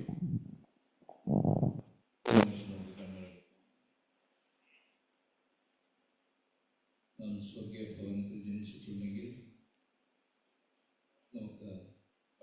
ഉണ്ട് എന്ന് നമ്മൾ ജനിച്ചപ്പോൾ നമുക്ക് ഭക്ഷണം കിട്ടി. ആത്മീയ കുടുംബത്തിൽ ജനിച്ചപ്പോൾ നമുക്ക് ഭക്ഷണം കിട്ടി. അനുദിനം അവിടുന്ന് നമുക്ക് മന്ന നൽകുന്നു. പരിചയമില്ലാത്ത മന്ന. ലക്ഷ്യസ്ഥാനത്തെത്തുന്ന വരയ്ക്കും ഉൾനട്ട വചനം നമ്മുടെ അകത്തു നിന്ന് നമ്മുടെ ദേഹിയെ ശുദ്ധീകരിച്ച് നാം ദൈവപുത്രന്മാരായി തീരുവാൻ അവിടുന്ന് വചനം നൽകുന്നു. നമ്മുടെ ജീവിതം ദൈവകരങ്ങളിലേക്ക് നമുക്ക് കൊടുക്കാം. സ്വർഗീയ പിതാവേ, അവിടുന്ന് നൽകുന്ന അങ്ങയുടെ മന്നയ്ക്കായി ഞങ്ങൾ നന്ദി പറയുന്നു. ഞങ്ങളെ നടത്തുന്ന അങ്ങയുടെ ചിന്തയ്ക്കായി നന്ദി പറയുന്നു. ഞങ്ങളെ കഴുകുന്ന വചനത്തിനായി, ശുദ്ധീകരിക്കുന്ന വചനത്തിനായി, ബലപ്പെടുത്തുന്ന വചനത്തിനായി. ഒരു പക്ഷിക്ക് രണ്ട് ചിറകെന്ന പോലെ ഒറ്റ ചിറകിൽ പറന്ന തകർന്നു വീണ ഞങ്ങളെ സ്വർഗീയ ചിറക് തന്ന് ഞങ്ങളെ അവിടുന്ന് ബലപ്പെടുത്തി സകലത്തെയും ജയിക്കുവാൻ തരുന്ന കൃപയ്ക്കായി സ്തോത്രം. ഉൾനട്ട വചനമില്ലെങ്കിൽ നമ്മൾ വീണു പോകും, നശിച്ചു പോകും, ഒരിക്കലും വളരാൻ പറ്റില്ലെന്ന് നമ്മൾ കണ്ടു. കർത്താവേ, അവിടെ ഞങ്ങളെ ബലപ്പെടുന്ന കൃപയ്ക്കായി സ്തോത്രം. ഞങ്ങളുടെ കണ്ണുകളെ തുറന്ന് പ്രകാശിപ്പിക്കുന്ന കൃപയ്ക്കായി സ്തോത്രം. അവിടുത്തെ കരങ്ങളിലേക്ക് ഞങ്ങളെ ഓരോരുത്തരെയും സമർപ്പിക്കുന്നു.